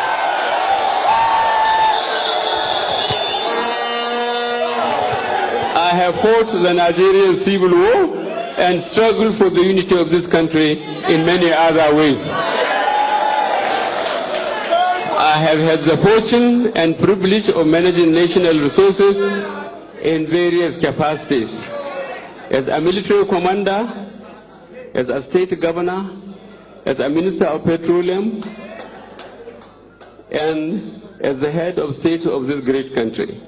And in all that I have been and done, I have never touched a kobo of public funds. Ole. He's a thief. Oh. Don't believe that. Oh. That's why he said he was surprised that Gandola, the Kanu state governor, the Babariga mobile banking CEO of Kanu, Gandola, that he collected dollar bribe by himself instead of sending people. That's it. I have never taken a kobo. And he was the principal to Pastor Tunde Bakare. So Satuna decided to try his luck because when Buhari first tried to be president of Nigeria, he picked an Igbo man. And this was in 2003. In 2007, he picked another Igbo man. It didn't work. In 2011, he picked a pastor because they are calling him a bigot. Buhari is an Islamic bigot. Is this and that. To prove that he's not going to be a bigot, he picked a pastor. And that pastor happened to be Pastor Tunde Bakare. Yeah, pastor. Then pastor realized that, come, what is your problem, all of you, including me? Baba was talking to me. You, especially all these you Yorubas. Hating on Tinubu. What do you want to do with his background? What is all this nonsense? But I was I'm not sad. No, that would be a lie. I don't like to lie. I wanted to say, I can say it's a shocker when Pastor Tunde Bakare today called the answer, who killed Funshaw Williams? Who killed Bola Ige? What happened, sir? Waiting change. Muslim ticket is an evil. Pastor Enisuru now. You forget when you told us this one? I was there all along ago. Where they listen say, well, Pastor, just pray, say, may God forgive me, if I have done anything wrong, because I just believe that Tinubu is a criminal. And because Nigeria is a crime scene where criminals are always rewarded, depends on the type of crime you got yourself involved in. So they could get away with anything. So, Pastor, if I am one of those sinners who are questioning the genuinity of Tinubu because of what we know, then I'm a sinner, I'm going to hell. Just pray for me. Because I was sitting there that day when Pastor Bakare was preaching this. You won't believe it. At this juncture, I have a word for some Yoruba people whose stock in trade is nothing but a rancorous noise characterized by bitterness and resentment about the ancestors. That's why he called us. For asking questions. For asking questions. He called us names. Rancorous hatred. Now, Oyinbo pastor, they speak. For asking questions, sit back, man, go make another tea. It's a long video. Listen to this. Then we'll come back and then we'll ask, what changed? Satuna, what changed, Or listen to this again. At this juncture, I have a word for some Yoruba people whose stock in trade is nothing but a rancorous noise characterized by bitterness and resentment about the ancestry of the former two-term governor of Lagos State, Asiwaju Bola Ahmed Tinubu. Hello. Carry your story.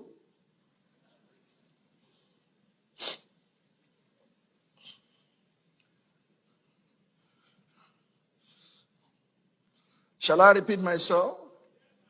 I say I have a word for those Yoruba and chorus elements, noise makers who had not achieved as much as Asiwaju Bola Tinubu had achieved, but they are always querying and worrying themselves about his ancestry. His trade users are quick to tell you he's from Iragbiji.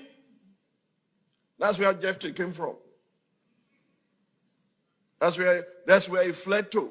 Oh, he's from Iragbiji in Osun State. He's not from Lagos State. As if that will resolve the issues that we face today. Please hear me loud and clear. Knowing the name of Asiwaju's biological mother or father or his place of birth cannot put food on the table of the hungry or create jobs for the unemployed and the unemployable. Despite his growing up challenges, the dangers and the detours of his life, he, like Jephthah in the Bible, delivered Lagos State and nearly all the southwest states from the onslaught of the PDP from 1999 to 2007. And truth be told, without his cooperation and political dexterity, the APC victory at the polls in 2015 and 2019 would have been impossible. People, please note that I'm not Asiwaju's brand manager and definitely do not endorse everything you might have read about his present or his past or his lifestyle, his politics or his businesses. His spokesman can do that for him. All I know is that just as every saint has a past, every sinner has a future, and the best of men are still men at the very best. Frankly speaking, I'm not very sure that many of his trade users would have survived if they had gone through the vicissitude of life that Asiwaju Bola Tinubu went through. Therefore, those who are envious of him and those who desire to take his past Lord should stop their useless talk about him and busy themselves with what can add value to society. Furthermore, no right-thinking person would describe himself as a self-made man. In the words of Judge Matthew Adams, there's no such thing as a self-made man. We are made up of thousands of others. Everyone who has ever done a kind deed to us or spoken the word of encouragement to us has entered into the makeup of our character and of our thoughts as well as our success. I think this was the basis of the relationship between the late Iyaloja Abibat Mogaji and his adopted son Asiwaju Bola Ahmed Tinubu. Therefore, the latter calling the former his mother is not only proper, it is also honorable. It is those demonizing their mother and son relationship that should find something profitable to do with their time. What's going on, Christian? What's going on, Christian? What's going on? Everybody looking proposer. Yes. Everybody looking proposer. Everybody looking proposer. Yes. Everybody looking proposer. Yes.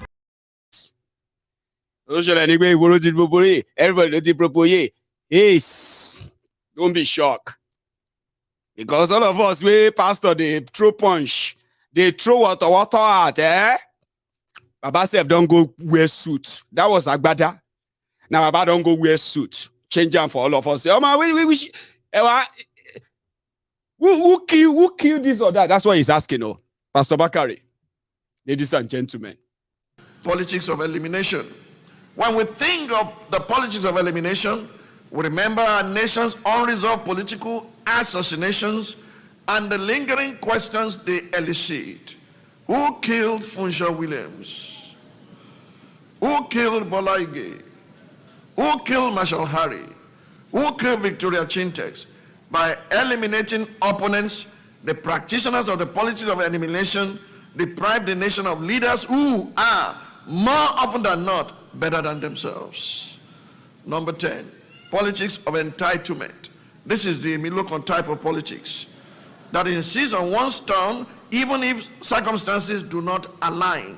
Politics of entitlement also manifests as perennial candidacy, not with the intent to serve, but to gratify long-term personal ambitions. It could also manifest as insistence on a given political office as a reward for what one considers a lifetime of sacrifice to the nation. Politicians with a sense of entitlement evade political debates. They do not consider it imperative to communicate with the electorate. Entitlement politics will breed an imperial presidency that is distant from the people and has no sense of responsibility or accountability to the people. Such imperial governance will slide towards dictatorship and will be intolerant of dissent.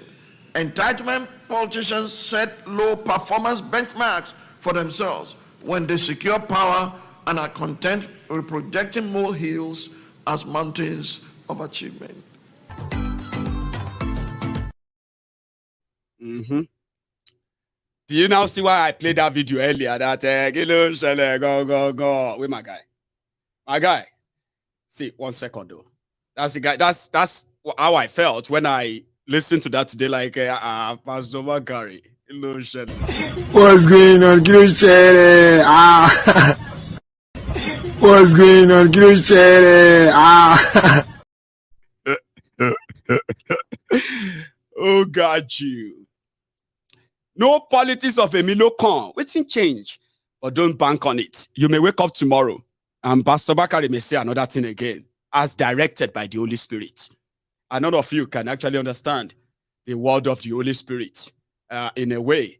And that is why some of us choose, you know, to just stay our day and pray to God in this manner. Alhamdulillah. Alhamdulillah. Alhamdulillah.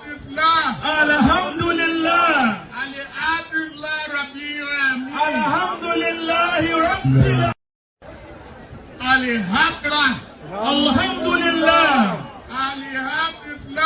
Alhamdulillah. Alhamdulillah. Rabbi, you are me.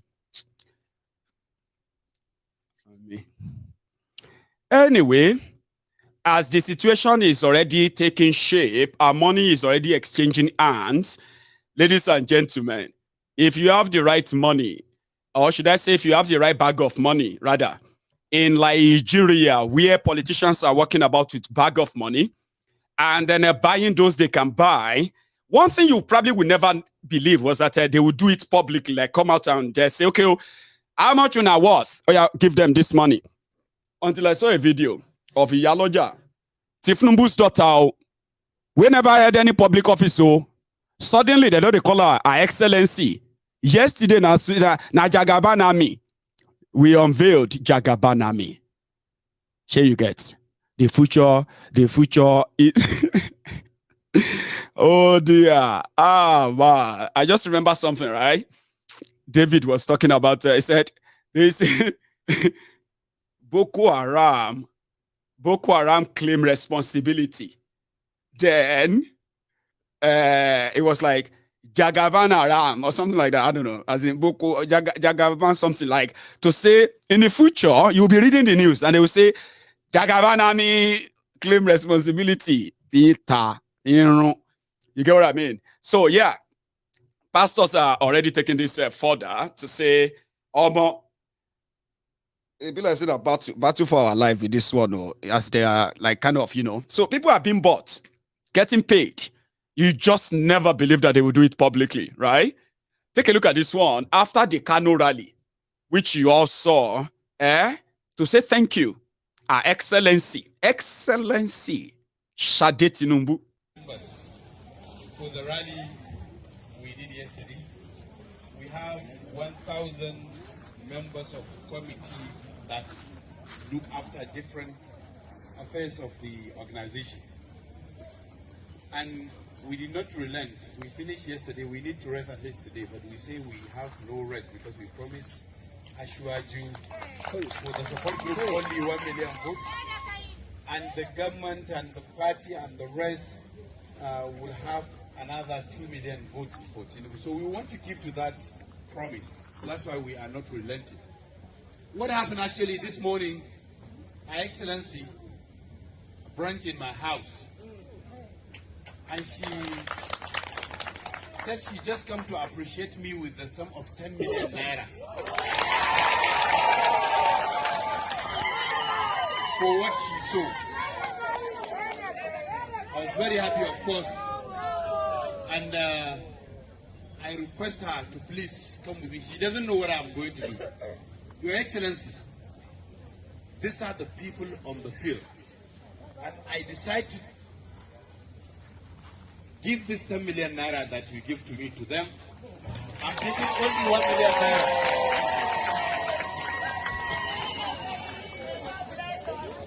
I'm taking. Oh dear. I think that is why they need Emefiole to be gone as soon as possible. Emefiole is saying that you cannot see such money after this 31st of December. I'm sorry, 31st of January. You can no longer see people moving money in bags like that anymore. It's going to be like it's impossible, which is not Nigeria. Nigeria is a crime scene, so don't believe that, okay? So some said that they are already disposing of the cash before the money expire. So that is why everywhere they go now, if you see them, oh, you better collect your own share. If you see them anywhere, hold them, oh. Inside their cars, there are hundreds of millions of naira that they are carrying about, old notes. Here you get. And they can't take all of them to the bank.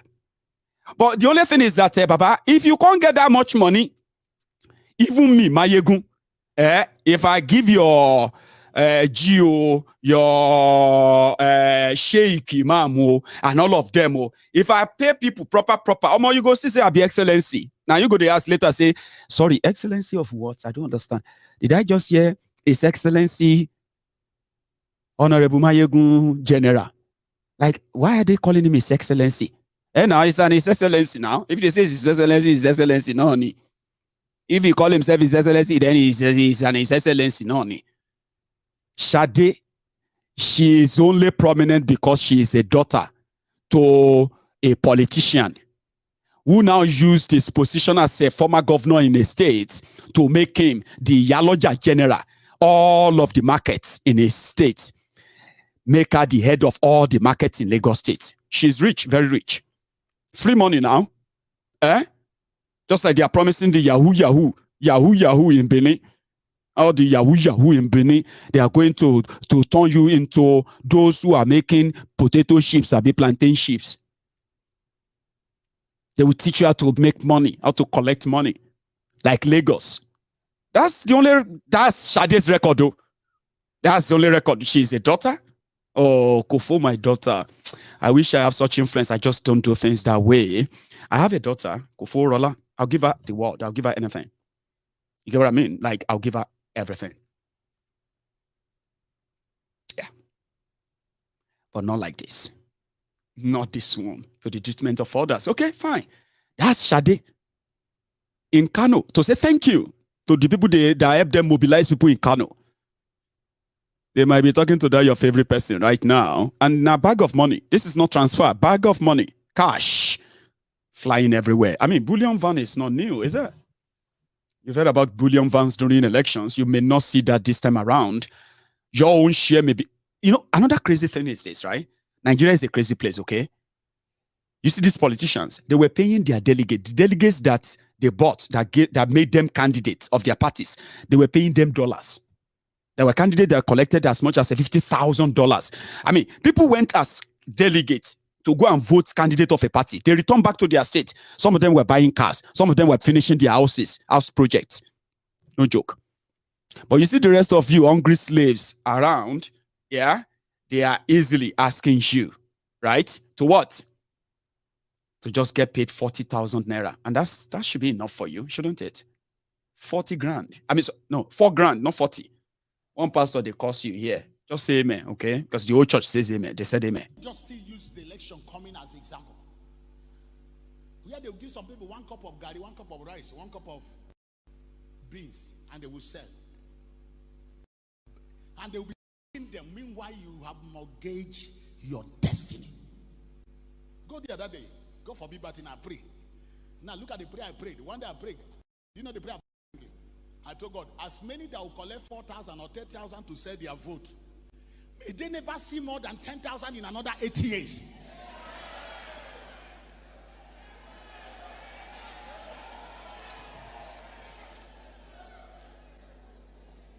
Maybe you didn't hear the prayer. Let me repeat the prayer. Whether not 20,000 or whether not 30 they get later you bargain for. May that become the highest that person will see. All through that tenor in the name of Jesus. But never, if now 4,000, he come. Everything where he gather no go past 4,000. Now so 4,000 you go to see both for dream. If you go market, if you come back now 4,000. If you buy goods 10,000, you go sell on 4,000.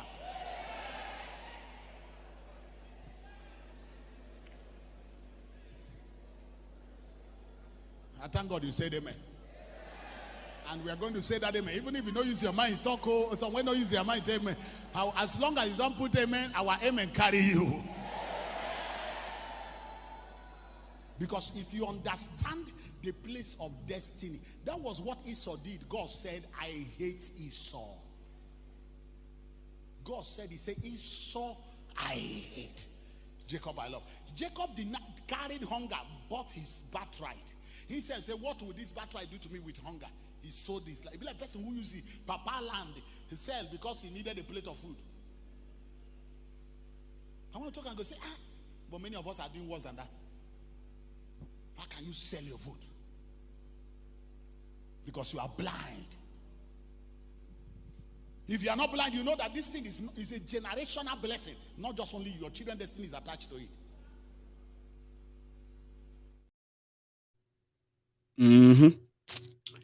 Everybody said amen. I mean, he told them, he said, listen, even if your amen is not genuine, right? Our amen could carry your own amen.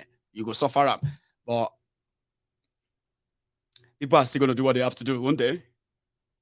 Oh, yeah, they'll do what they have to do.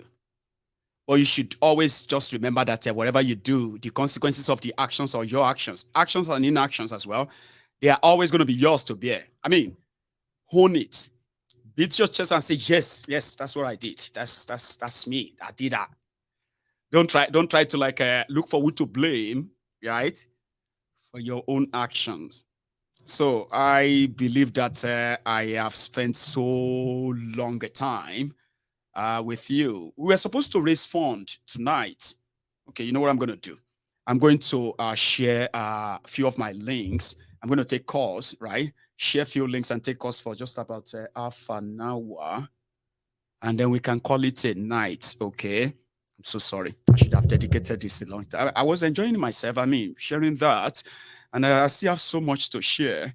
It's just that it will be so kind of unkind for those that I have actually invited to be part of this conversation tonight when we raise a fund to have to, an organization that I am part of, right? Yoruba Union, who has been out there reaching out to the people of Yoruba land in our own small way, right?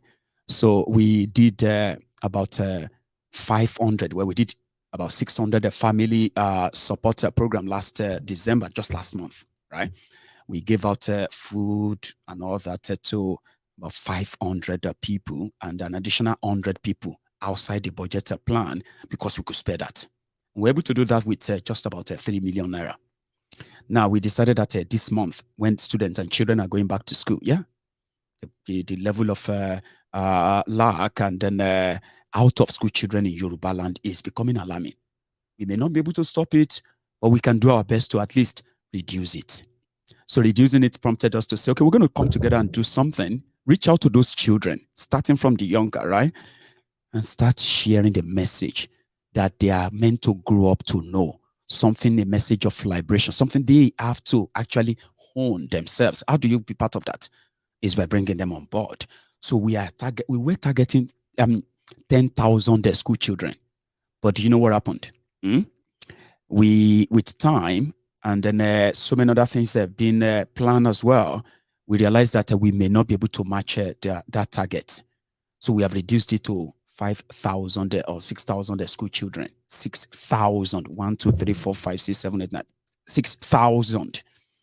And this is going to make us have us print 50,000 school books, exercise books that are going to go into the hands of the school children. Now, I am not the only person right here, right? There's so much people who have been behind the scene, working around this, putting the data together, I am just here to rally everybody around to put the resources together for that.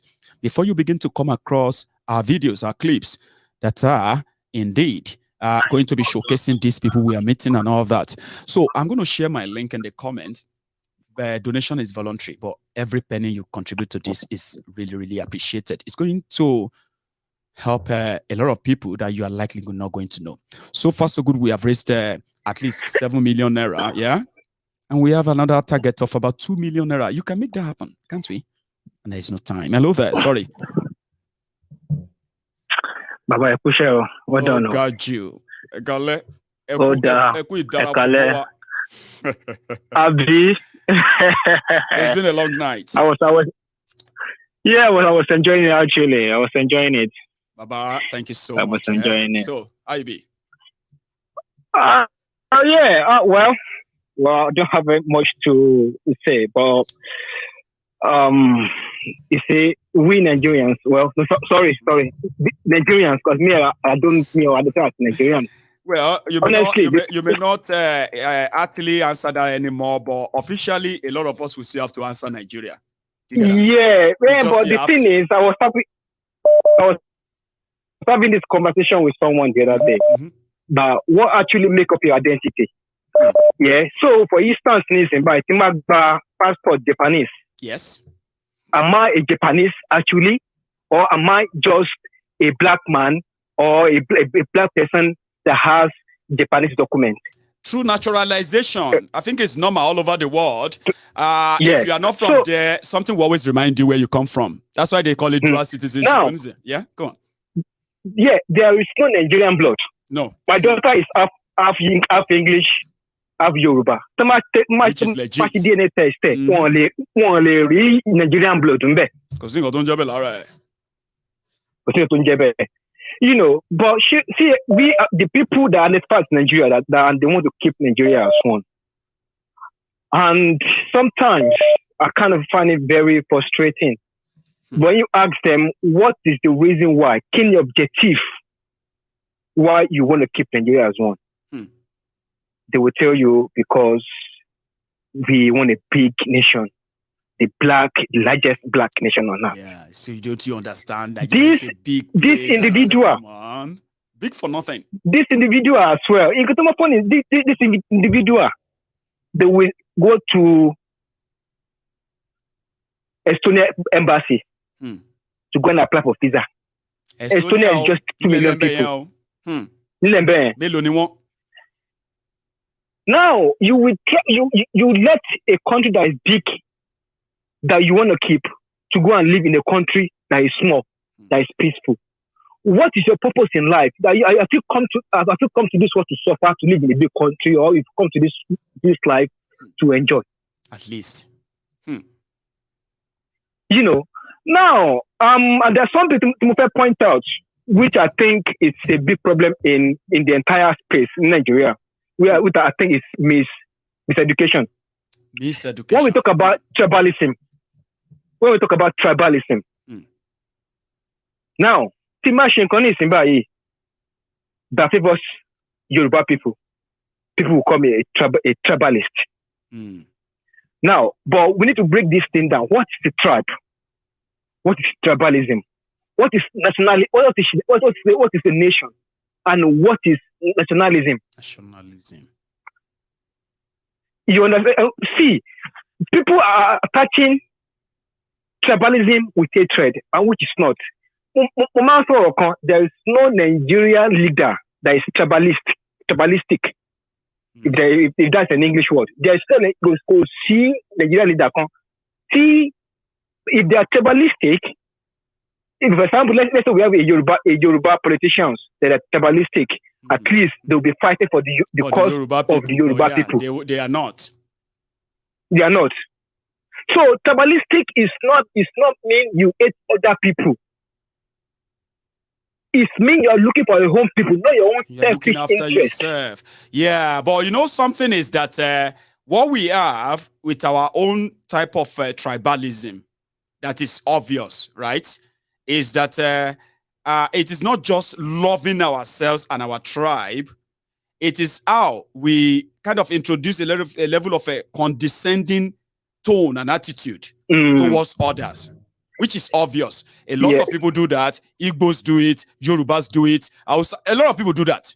We are better than you. Baba, do you know why? Yeah, go on. Do you know why? It's Nigeria. That's what caused it. As long as Nigeria exists, we're going to hate each other. There's nothing anybody can do about it. Now, I've had the argument with guys. One EP should be American here. Yeah, with different ethnic groups, all peaceful. A big Brazil here, all peaceful. But what people don't realize is that when you go to countries like America, Barbados, all those countries where Dominica, they are black countries and they are progressive. The same reason why America is progressive is the same reason why Barbados is a progressive nation. It's the same reason why Nigerians in diaspora, they cooperate more than when they are at home. Are bleeding. Do you know why? Because when you are not in your land, it's different. Your land is a system. It's an institution. You know, it's an institution. So, as long as Nigeria exists, I will not know peace. Now, and it's not because we don't want peace or we don't wish peace for Nigeria, but it's just not going to happen. For Nigeria. You know what I mean? You don't get peace by wishing for it. Okay? No. And if you figure out that the reason why there is no peace is because of our differences, why don't you address those differences? And what are the things that can respect those differences, right? By letting everybody go back to where we all started from. We can begin to respect ourselves that way and reduce the tension of, I am better than you. You are better than me. Oh, Baba, we just gave you that chance. We just gave you that chance France because we UK wanted you to have the become a chance. country today. Go on. If France and England become one country today, there will be war. Everything will scatter. Without waste of time, no doubt. You know, so our people are too emotional. We are emotional beings. We pray for peace.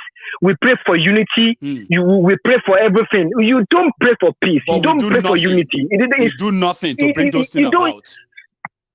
We just pray. The act of the Union, 1748, 1748, that binds Scotland with England.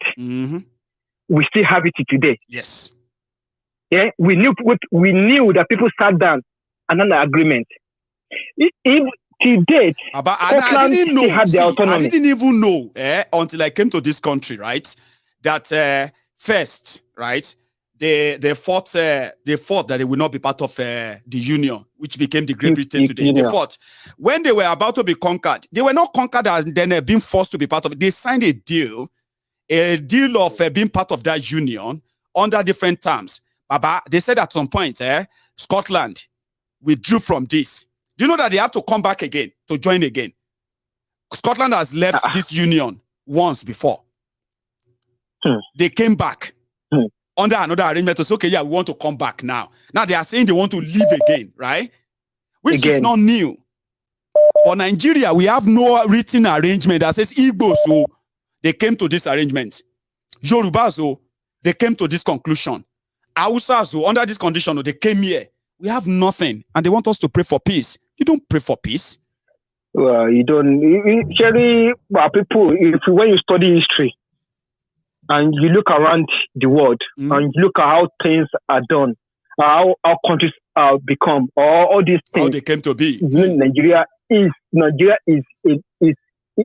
Konoma. Nigeria Konoma. No, more serious Konoma. Because okay, let's take for instance, Malaysia and Singapore. Yeah. Yep. Malaysia and Singapore. They were once a country. Malaysia said they don't want Singapore, and Singapore went. Singapore is not a big country now. No, it's not a big country. Colombia. What's this country called? Panama. Yeah, it's one country. Yeah. So you can't just bring a lot of people together. Monkey and baboon, they look alike. Without an but agreement, they are not the same thing. But they are not. The same thing. Turkey and chicken look alike. but they are not the same thing. They are not. You know, your history, your school curriculum must reflect your culture, who you are. Yesterday, last week on Friday, I was taxing my daughter, making a school. Only we did the British value. Now, okay, in my own, in the place where I came from, there's nothing like Nigerian value, but we have what we call Yoruba value. Yes. Omoluabi. Mm-hmm. But there's nothing like Nigerian value. And if you look Nigerian holidays, there is nothing like national holiday that reflects our history, our holidays or anything Yoruba. Anything. Because sometimes I do get emotional about these things. No, I was thinking about Kurumi. Kurumi, a Yoruba warrior that died with 6 children one day by defending Yoruba land. Nobody remember him today, just like that. That could have been a part of our national history as a national holiday. Assuming we are one country. Country. You know, and these things is very important to our psychic, the way we reason, our philosophy, the way we act. But right now, everything we are doing is all about surviving, making money. And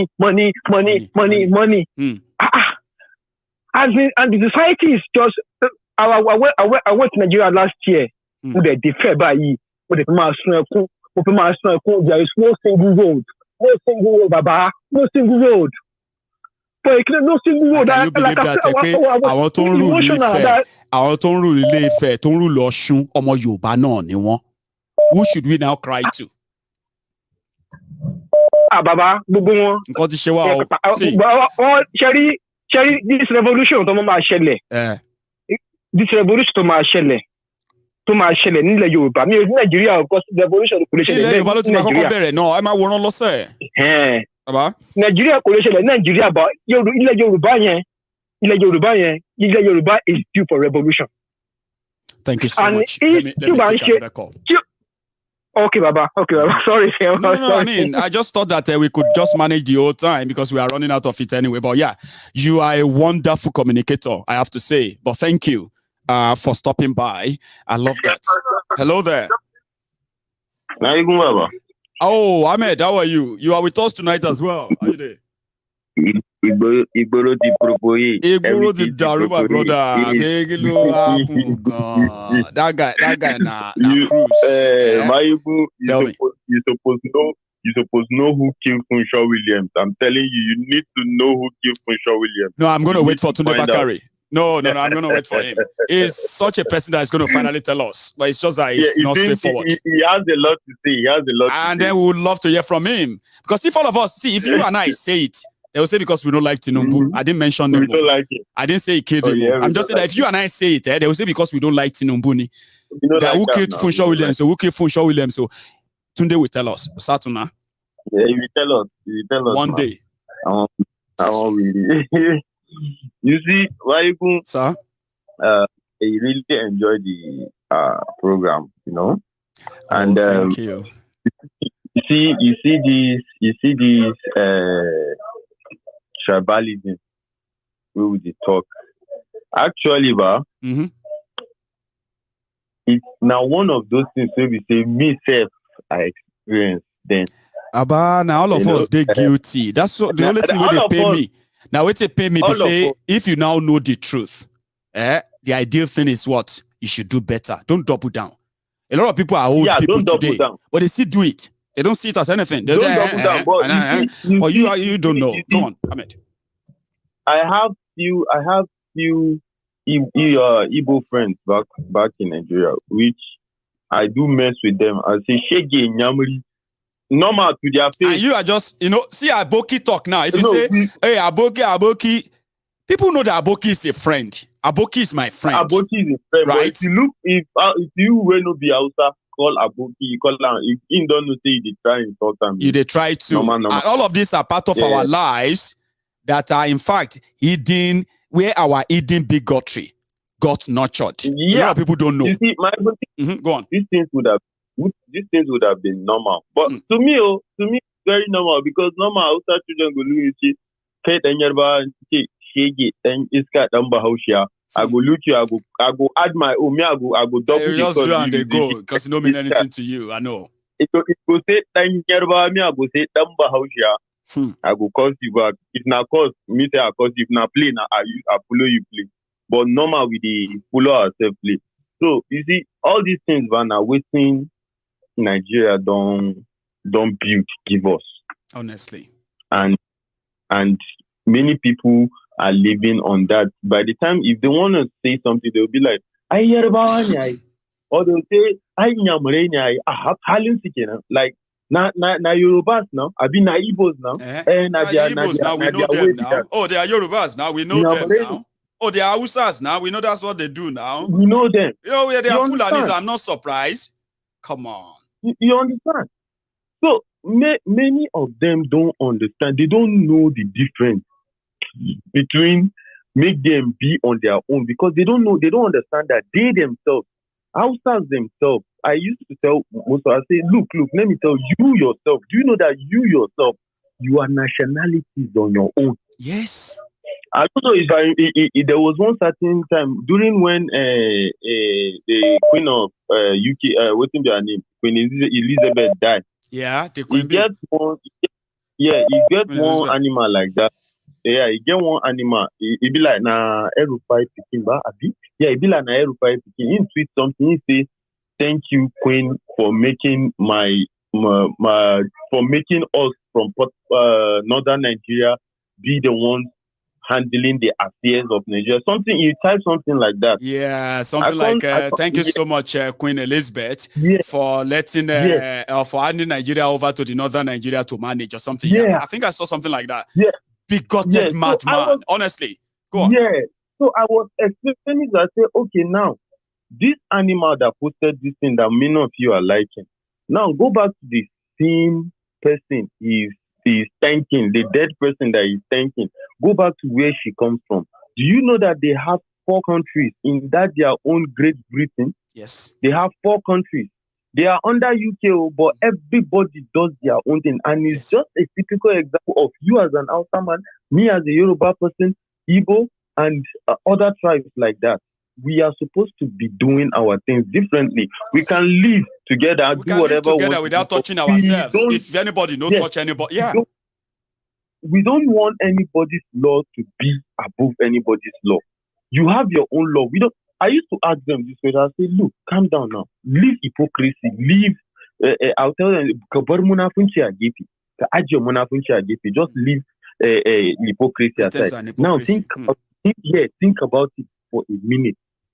You as an Hausa person and Igbo person, what is it that you have in common? Just one thing that you have in common. What is that one thing that you have in common?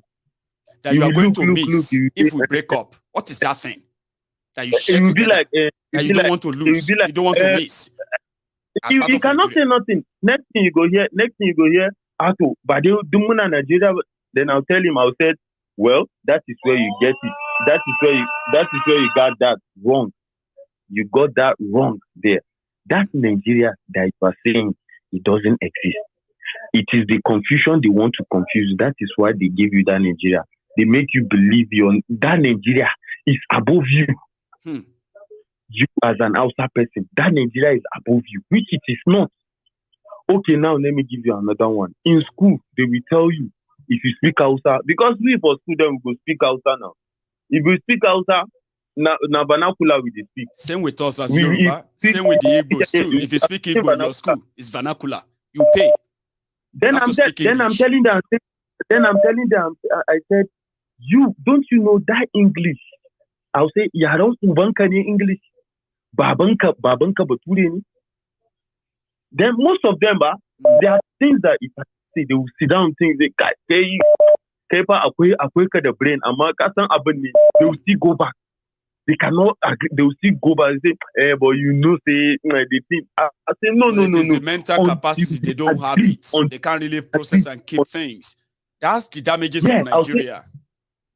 Yes, until you agree with it. before you can find a way. You cannot just go and sit down and be doing 4 raka, 2 raka in the corner of your room, praying to God to come and save you from the same people that you will go out and go and vote to deal with you. I was talking to my mom yesterday, a bit today. She said NMPP, they came around, they were campaigning. So they were one Jew. Who? NMPP. They were now throwing money in the air.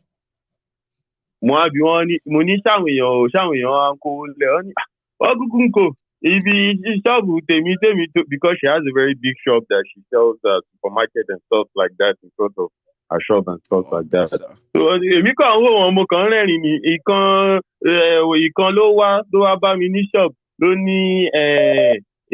Mommy, do you have voters card? Oh, I will some mommy, catching that day, cow and take a cow, a number that that means she should bring a voters card. You get waiting, number they go take, they go give her money. My mom see look and say, ṣé orí ẹ burú mi ṣé mo jọ elébi lójú ẹ àbáyé ẹ bá ṣe ó ní káwọn fàúsà gbèsè ní kánà òkánì ní nàmàkàmádẹ mìíyún wà ní àzùn ṣé elébi ló pè mí ni àbí irú rádaràda òní ẹ tó wá ń sọ pé mi pé kí mi mú láyé ẹ tó bá tún dánrú ẹ wò orí ẹ aburú fún ẹ lọ́rùn àbáyé ń tẹ̀lé ẹ mo ní ké next time tó bá tún wá omi gbóná ní kẹfì lé dànù àbọ̀ ṣubú. I mean, it's so insulting, but it is what it is, Baba. Thank you so much. See what they do now. Thanks for stopping by. Okay. Yeah. Thank you so much to that person who just dropped his own donation there. I appreciate that, and bless you. I'm rounding up, and my time is also coming to a close. But I have another caller. Hello there. Hi, Michael. Good evening. Oh, Ken, how are you? If you're a Yoruba man, I would just say to you right away that you are not, or should I say, you are indeed your father's son, right? I was hoping that you're going to hear me and then you're going to come on. And here you are. How are you, sir? I'm fine, and you? Well, I'm surviving. I'm here. It's been a long night. Yeah, and thanks for calling me. Yeah, go on.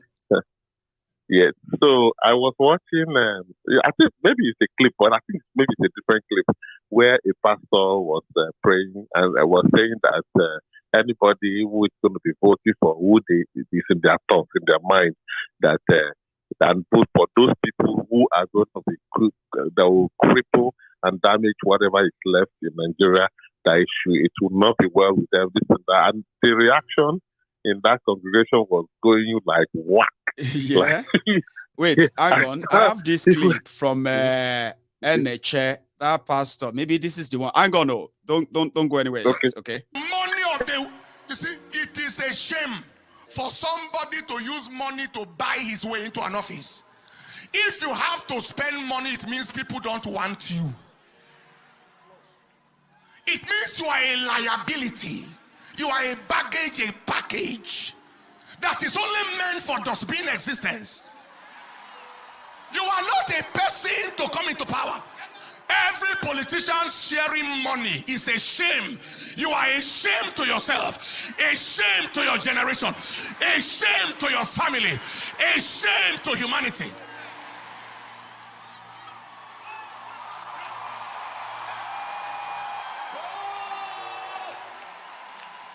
All of you are assisting them to share the money. Shame on all of you.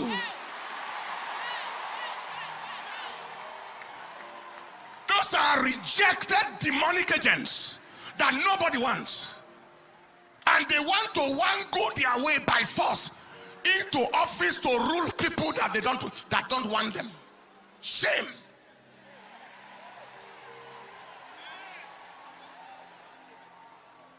How much were you paid to come to church this morning? You paid your transport to come. The presidents of the world, how much do they pay people before they govern them? How much does Abraham Lincoln pay? George Washington? Ken, I suspected it would be the guy, but it's a long video. I don't want to keep you. So yeah, that's a different one. Oh, is it a different one? Okay. Yeah, it was put on a native and he made a lot of statements about when the way he was doing the prayer, and the congregation, almost more than half of them, were like they were looking at each other. They were not even following in the completion of the prayer, because it looks like he was somehow he was able to see into their soul, and then most of them were like, "Possibly, when you got shocked, like when something get to you for real with that shock surprise, like, oh, I get that exactly, because he was indirectly was trying to say, if you support Tinubu or you support Atiku, it shall not be well with you. It shall not, because they thought maybe he was going to be saying the prayer that was going to just a general one, but the moment you switch into those names, all of them, they kept on looking like as if you were shocked. The shit is getting serious now. Like I told you, remember I said it on this platform. I said the gloves are off now. Yeah, remember I said that. Nobody's pretending anymore. Even though everybody is not pretending anymore. The gloves are off, and that is why if even in churches, they are no longer like hiding behind anything anymore. They are coming straight at it and say this ticket is evil. And if nobody's doing anything to stop it, right? The Armageddon that they have been talking about over Nigeria is going to happen faster. All this is just to stop the Armageddon. Tinubu Muslim ticket. So yeah, people are reacting seriously now. Yeah. So and it's so unfortunate that what's his name? The last caller. I'm trying to remember his name. Ahmed. There was something he said about his mom there when they were the people who were giving us money and whatever. So that the same thing happened to from where I came from my state. Wow. That they came in the you won't believe, but they did around 1 to 3 a.m. They were lobbying, buying whatever they could buy. So they said that when they were collecting the money, so what they were saying is that if you're going to collect the money, we're going to have to take your PVC or whatever they call it, so that they can be sure that I can identify who is going to be voting this and that. So the question here was that when they came back in the morning during around something 10 or 11. Right. So the same people that took the money, which they were hoping that they would now be able to come back and then get information about their PVC, the voters card, they were nowhere to be found. So they robbed them. They ran away. They ran away. Those ones are amateur. See, Ken, you know how they do it. I'll tell you this. Okay. Although they're going to lose a lot of money, a lot of people feels like this is it, right? If you bring your money, we'll collect it and all that. But the way they do it is this. They will first take your, they will share forms, okay? This form, they call it empowerment forms, right? They may say, we are going to give everybody 250,000 naira short loan. You go to all those remote areas. Now, in that form, they give to them your name, your address, your age, your phone number, and your PVC number. Sure you get. So that's the professional way of taking it. People will think they are going to give them loan or give them money, right? Some of them will get the money, a lot won't. Okay? Or you see all these new ones that are going about and like some of the guys are going to help them waste the money too. That's not the professional way. If anybody bring money and say, I'm coming back to collect your PVC, you just pay for Mugu. Say thank you to those your people there, Ken. When you speak to them, tell them I say, well done, because nobody gives the money like that. As free as the money is, right? They ensure they take everything they can take from you before you even touch the money. But if anybody give you the money before the card, I bet take them. Even me could tell you to take them. More, Ken. Of course, my ego. Last. This is my point here is this. If you watch was it your yesterday's program or so when you talked about a couple of few things, some of the new information you were sharing. I said, and I watched. I wasn't online, so I watched the clip later. So, and I said, oh my God, it's like what myself and my ego kind of discussed is playing itself as a game. It's like once my ego is away for a day or two, or maybe I don't know, he comes back. The same series. It's like the series of those we're talking about. The series are just going to be playing itself out from now to then. I'm like, okay, you know what, Michael? I'm going to call today. I'm going to say, Michael, congratulations. We're enjoying the series. I don't know. I don't know which series are we. Are we in series 1 or 2? Well, it just come as they come. We share them as they come, and most of the time, I just get so lost in it. Not because not because I wanted to. I just get so lost that I'm just lost in time. And tonight I said so much. Even Cyril is disagreeing with me on some things too. Will give it a series. Give it a series. Maybe as you're dragging it along, just give it a. Maybe we're in series 1 now. We're moving to series 2 because I'm really enjoying it because it's playing itself out. I'm telling you. No, you open up a lot of things, right? And guess what, right? Yes. The intention is to make sure that we start this conversation. We must. Exactly. Nigeria want to make sure that we don't. Our children and our children's children are going to be fed with a lot of lies, okay? But we need to have these conversations. Now, when we continue to have this conversation, right, a lot of truths hidden, some of them never spoken, they will start coming out. And the highlight of it is going to be that we will never want to make the same mistake they made. We will never want to live in a world where we're going to see millions of people killed because of Nigeria again. Now, to stop all of that, we need the right information. The information that is not laced with that hatred. You know, that hidden hatred, something that makes you feel so enraged and angry that you want to take a revenge and all that. That is what we are trying to stop from the history. That's what I'm trying to. But I can't really tell people how they are going to live with their trauma. Not when millions of people were slaughtered needlessly. You get what I mean? Yeah, I would love to make it a series and then get help from others too. Like my brother Cyril, I won't do. He wants me to go onto YouTube because that's what I said about the plan of the coup plotters. Listen, we are all learning from ourselves, okay? If the coup plotter says our intention was to sack all these politicians and make one of us the leader, and some people come later and say, no, their plan was to make Awolowo one. Well, if you say it's an error of omission or inclusion, I will agree with you, but I'm reading the fact-checked history, which, I mean, may not actually be 100% correct. And that's why I said, I added a proviso. I said, Cyril, I am not reading our history because I wanted to see who was right or wrong. I was actually trying to read them so that I can see who made this mistake or that. And how much of those mistakes have been repeated in our lifetime. Would we want to grow up and make such mistakes? While our own children would now, in another 10, 15, 20 years, would have to deal with this again. So the purpose is not to find who is right or wrong. Cyril, but I appreciate the call back, okay? So, Ken, you are my last caller. I'm so sorry. I was answering Cyril. I was answering you, and I was joining the whole conversation together, okay? I'll let you have this last 2 minutes, okay? Just say bye to my people. I mean, whatever will be the last addition also. Yeah, my final addition is that we are in an open season. We're seeing everything playing itself out, and we should all not be surprised.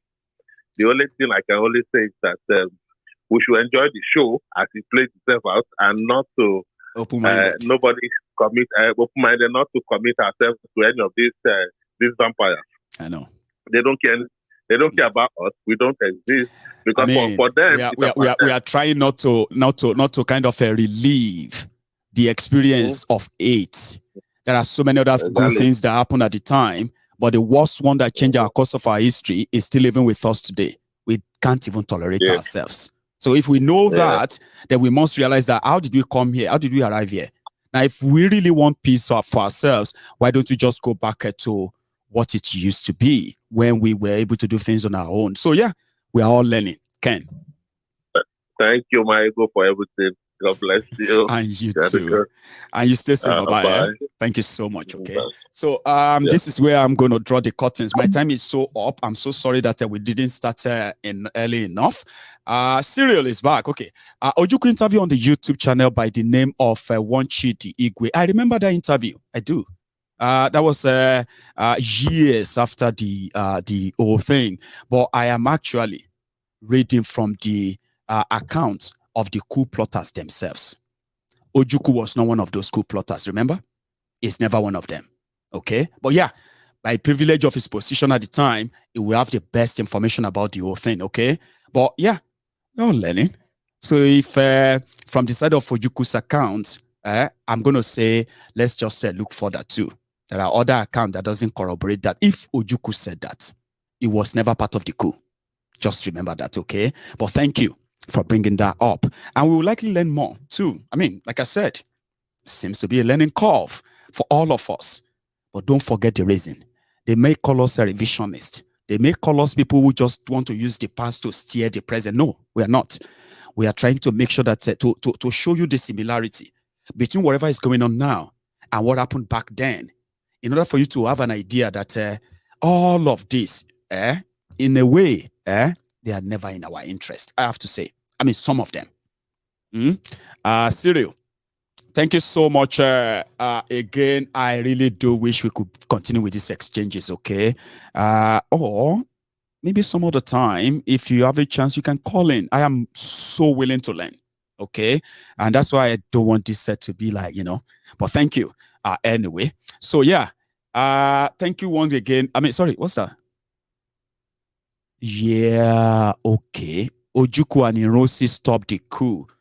We are saying the same thing, right? He wasn't part of the coup, but indeed, he was part of the soldiers that stopped the coup, of course.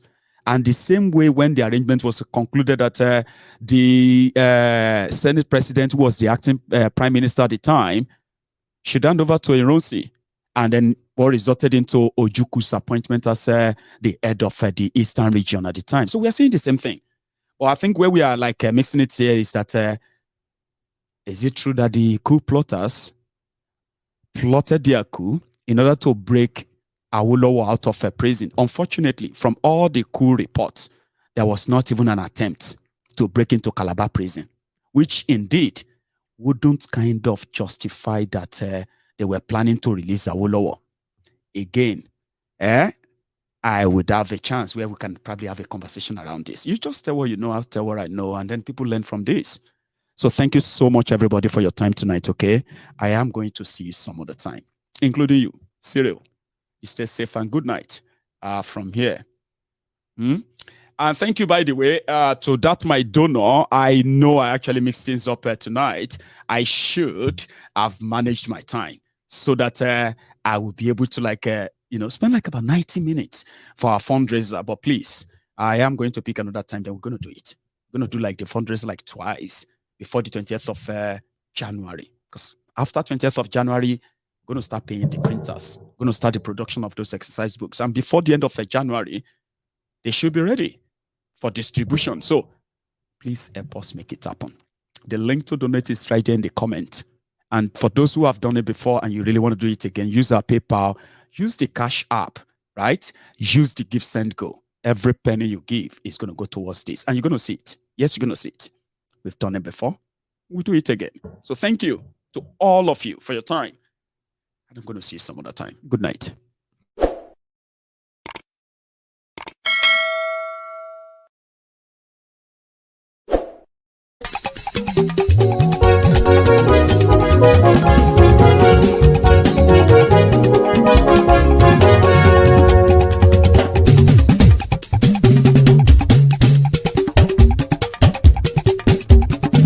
Mayegun làwa mọ̀ làmọ̀ tó dòdòdò. Mayegun dayari Nayibi #1. Mayegun làwa mọ̀ làmọ̀ tó dòdòdò. Mayegun dayari Nayibi #1. Mayegun ti dé o ọ̀rẹ́ ara ìlú. Mayegun dayari Nayibi #1. Lórí Facebook, lórí YouTube. Mayegun dayari Nayibi #1. Gbogbo bó ṣe ń lọ ni Mayegun já wa sí. Mayegun dayari Nayibi #1. Àṣírí ọ̀jẹ̀lú kì í bò níbẹ̀ o. Mayegun dayari Nayibi #1. Bó bá ṣe eré àní Mayegun máa wí. Mayegun dayari Nayibi #1. Ó sì tún ṣe eré wàá gbọ́ níbẹ̀ o. Mayegun dayari Nayibi #1. Mayegun dayari political. Mayegun dayari Nayibi #1. Godfatherism kò sí lọ́rọ̀ Mayegun. Mayegun dayari Nayibi #1. Ẹ farabalẹ̀ sẹ́ o kẹgbọ́rọ̀ lẹ́nu o. Mayegun dayari Nayibi #1. Àní Mayegun làwa mọ̀ tó dòdòdò. Mayegun dayari Nayibi #1.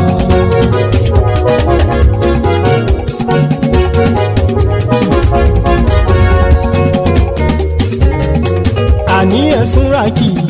Máyégún ti dé. Máyégún ti dé. Ọ̀jẹ̀lú ẹ̀ súnrakì. Máyégún ti dé. Àní ẹ̀ súnrakì. Máyégún ti dé. Lórí Facebook. Máyégún ti dé. Àní ẹ̀ súnrakì. Máyégún ti dé. Lórí YouTube. Máyégún ti dé. Àní ẹ̀ súnrakì. Máyégún ti dé. Wọ́n bàbá gbé wúrẹ́. Máyégún máa wí. Àní ẹ̀ súnrakì. Máyégún ti dé. Ijó ìgbádìyẹ. Máyégún máa wí. Àní ẹ̀ súnrakì. Máyégún ti dé. Bí pẹ̀sìdó bá rúfin o. Máyégún máa wí. Àní ẹ̀ súnrakì. Máyégún ti dé. Bí gómìnà kówó jẹ. Máyégún máa wí. Àní ẹ̀ súnrakì. Máyégún ti dé. Ọlọ́pàá tí ń darí bá. Máyégún máa wí. Àní ẹ̀ súnrakì. Máyégún ti dé. Aṣòfin tí ń rúfin o. Máyégún máa wí. Àní ẹ̀ súnrakì. Máyégún ti dé. Òpùrọ́ olóṣèlú. Máyégún máa wí. Àní ẹ̀ súnrakì. Máyégún ti dé. Ọ̀jẹ̀lú ẹ̀ súnrakì. Máyégún ti dé. Àní ẹ̀ súnrakì. Máyégún ti dé.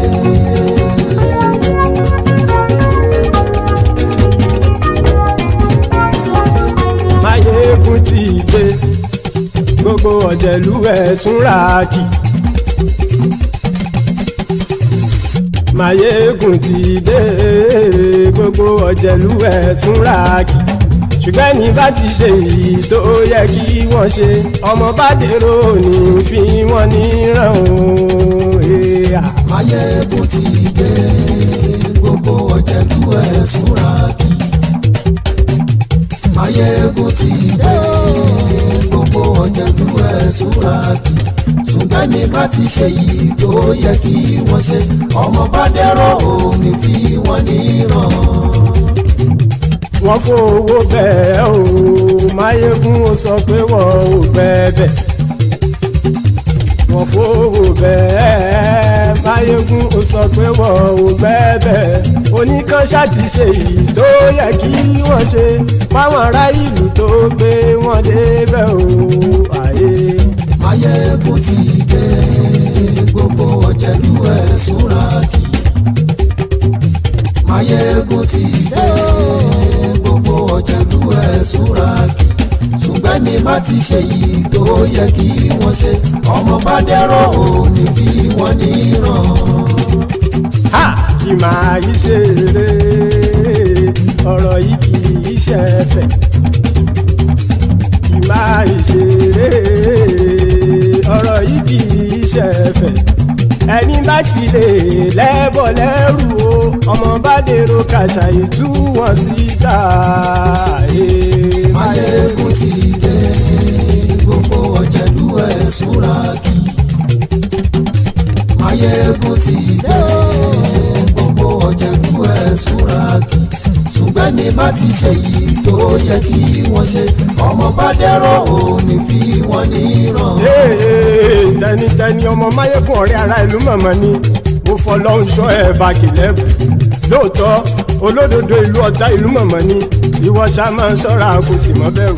Bọ́tà ń lé rí bóníṣègùn lé káwọn mọ̀mọ́ fi ṣera wọn ni ó ti dẹrùn tí wọn ò gbọ́dọ̀ sì mọ́ bẹ̀. Èèpo ọ̀gọ̀ lọmọ bá dérò tàjẹ́ ò gbọ́dọ̀ jẹ́, ó ti jọba lórí àbínú ẹni kò sì mọ́ bùyà. Àìsíwọ̀lú ní ẹnìkẹ́ ìgbódì ẹyin lábàrá o, ó kó ẹni tó bá dán o àkàmù. Máyégún ti dé. Gbogbo ọ̀jẹ̀lú ẹ̀ súnrakì. Máyégún ti dé. Gbogbo ọ̀jẹ̀lú ẹ̀ súnrakì o. Ẹni bá ti ṣe yìí tó yẹ kí wọ́n ṣe, ọmọ bá dèrò òní fi wọ́n níran o. Máyégún ti dé. Gbogbo ọ̀jẹ̀lú ẹ̀ súnrakì. Máyégún ti dé. Gbogbo ọ̀jẹ̀lú ẹ̀ súnrakì. Ṣùgbọ́n ní bá ti ṣe yìí tó yẹ kí wọ́n ṣe, ọmọ bá dẹ̀rọ̀ ò ní fi wọ́n níran.